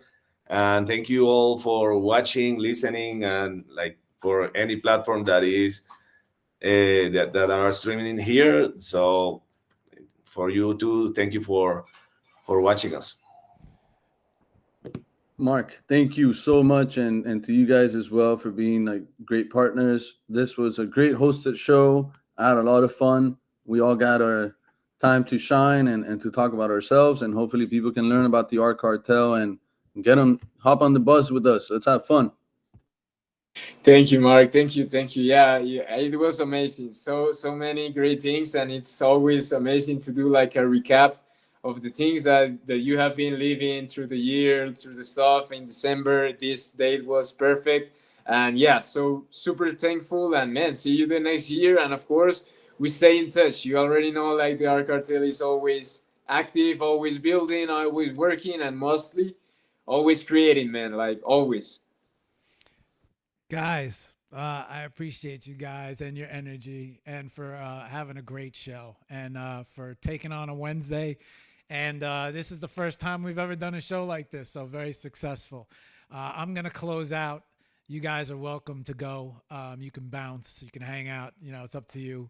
But I'm going to close out. Should take me about 5 minutes. I'm going to close out with the songs. I'm going to show all your work again. And I appreciate you. But if you guys got things to do, you could bounce. I could take it from here, y'all. But I'll see you guys in spaces. I'll see you guys on X. I don't think we're all in the same world now. So, I'll see you guys out there. But, as you guys, it's just awesome show, guys. Thank you. All right, y'all. Hang on. Let me switch back IG. Let me get IG back here. Scene, full scene, main scene. Yeah, there we go. All right, guys. So you just met the Art Cartel. A little bit different of a show on Wednesdays. You guys know we usually have the community shows, but I don't think this is much different than a community show. I think you got three heads of a very nice community slowly coming together. They're out there, not only artists, which every head of the community seems to be an artist, but also venturing into different lands as far as shows and events and putting other artists on. And so just the beginning, especially with check out their spaces. I know why I've never come across their spaces now, because it probably airs the same time that I do the show on Monday nights. And I was trying to figure out how I never saw one of their spaces or never been in one of their spaces, but usually I'm probably doing the show at the same time. So that would explain why, because I didn't realize it was Monday nights. But nonetheless, I suggest everybody, jumps on the space and checks these guys out. So much art and so much good energy. And, it's one of my biggest questions for these guys was, how do they get along and their art styles don't conflict? But I think the show answered that question. I think they're a perfectly knit little group. On that note, guys, that is our Wednesday show. I want to thank these guys one more time for coming on. We had it slated for a little bit of a shorter show, but they were patient. They all got a chance to shine. I wanted to give them all equal time. And, I wanted each one of them to have their voice. And then I wanted them to all come together. And so it worked out perfectly. I couldn't ask for a better show. Okay, what else? No AI show today, which you guys probably know. And then Friday. Okay, we have Pega. Yeah, we got Pega coming on Friday. Awesome artist from Iran. She will be our host. She will be our guest on Friday. And then, of course, TGIF, Friday afternoons, which one of two spaces you will only find me in. That starts at 1 Eastern time, right? And my co-hosts, Sun and Alina. It's a good time. We just go in there and chill and shoot the shit for the week.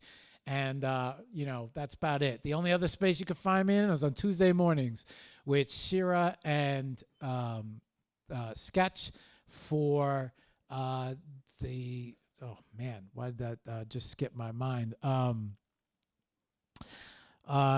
Linked by Love. So you could catch me in the Linked by Love space on Tuesdays. You could catch me on TGIF on Fridays.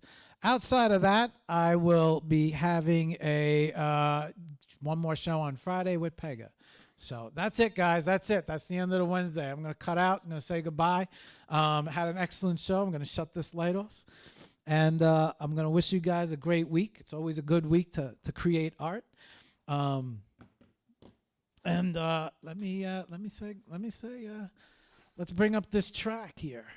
All right, Uka. Oh yeah, I gotta say hello to all you guys. Nobody on Facebook. Facebook's been kind of quiet, but I did see all you guys in chat on X. Sketch, what's up? Linked. Sketch, what's up? Chaz, what's up? Art Cartel was on. The brothers from Colombia. Yeah, great show. I know all you guys got together in Art Week down in Miami. And that looked awesome as well. Felt like the kid looking out at 7 o'clock, watching all the other kids play while I was in bed. But you guys had a great show. Uka, good to see you, Uka. Uka, I think we have something to talk about, but I will DM you because I didn't realize you guys got something going on too. Josh, good to see you in the box. Shira, good to see you in the box. All right, good to see you guys. Thank you, Uka. On that note, guys, we're going to say goodnight. We're going to bring up their song. And then we're going to end on their art. We'll bring up their names one last time. Let's see. Let's get this track going. Got this track? Yeah, good. Okay. All right. How many? Yeah. Okay.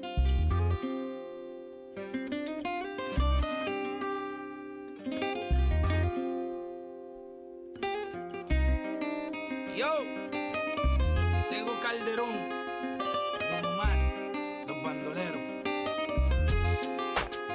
Aunque digan que soy un bandolero donde voy, le doy gracias a Dios por hoy estar donde estoy.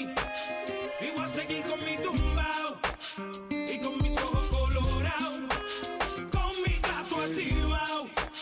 Ustedes no me lo han dado. Oye, a mí me importa poco lo que se diga del diga. William Landrón y yo somos socios de la avenida. Soy bandolero como el mister politiquero, que se robó todo el dinero y lo postularon de nuevo. Como si fuera Caldio Don Omar, nos daban conspiración, la llave bota. Y yo no soy ejemplo, mi respeto al tempo. Su único delito fue tener talento. Que tú quieres que yo escriba guasimilla mentira. De que el DEA me tiene en la mira. Yo estoy claro, mis impuestos pago. Critican si trabajo, critican si soy vago. Viajo en primera y me tratan de segunda. A su nena le encanta como el negro zumba. Yo soy tu cuco, tengo el trabuco, conocido mundialmente como el Aunque maluco. digan que soy un bandolero donde voy, le doy gracias a Dios por hoy estar donde estoy. Oh, you guys kept it going on IG. Good job. I didn't know you guys were pumping on IG. Say goodbye to everybody over on IG. Me cogí un caso y apuntaron el dedo. Ya no era el rey del perreo, ahora era tecato. thank you for Y otro tuning in. posible reo que me metieran preso, todos dijeron, más los Thank you veo. for tuning Yo no les in. creo a su sistema de reformación ingrato. A mí Okay. me arrestaron 2 puercos por pasar el rato. Y yo aquí pichando, aguantando, callando. Sí. Si nadie es perfecto, ¿de qué me están juzgando? Danny. Ya sé con mi vida lo que cualquiera What's puede. up, Oshiro? Vivir como quiere, tener sus placeres. Alright, Mi now. gente, yo no soy distinto a ustedes. Y hoy en día soy cantante lot of porque guys ustedes tuning in. quieren. Me dieron las primeras planas. Coger rapero con Wizard, marihuana, pistola y Yulani, cosas raras. Ja. Solo quedaré en sus mentes claras cuando crezcan donde yo crecí, se críen donde me criaba. Diablo, me duele tanta baba. Duele tanta baba. El no juzgarme se les agradece. El beneficio Tripping. de la duda cualquiera merece. I've- Tío, el no Chris, juzgar no se le yeah. agradece. El beneficio de la duda cualquiera Shout out. merece. Good to see you Que guys. soy un bandolero donde voy.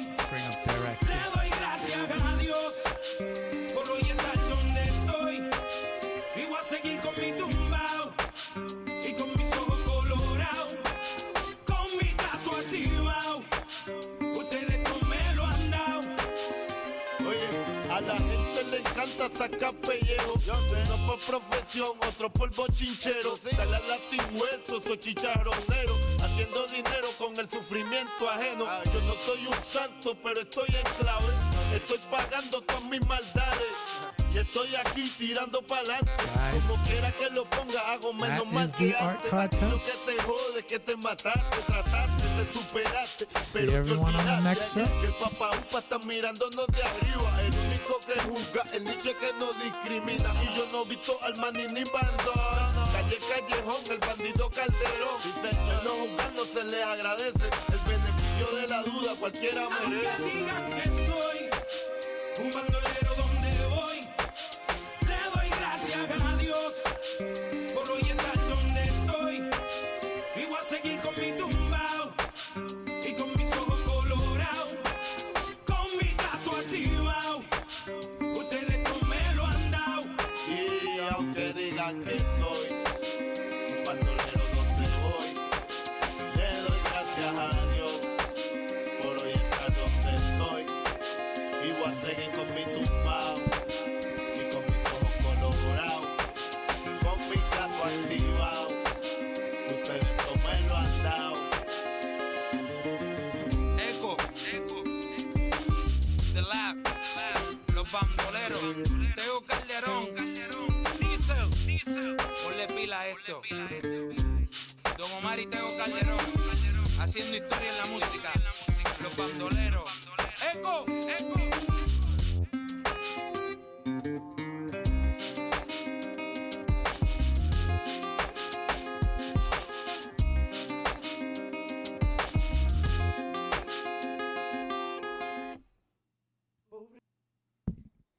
see all you guys on the next show. Thank you for tuning in.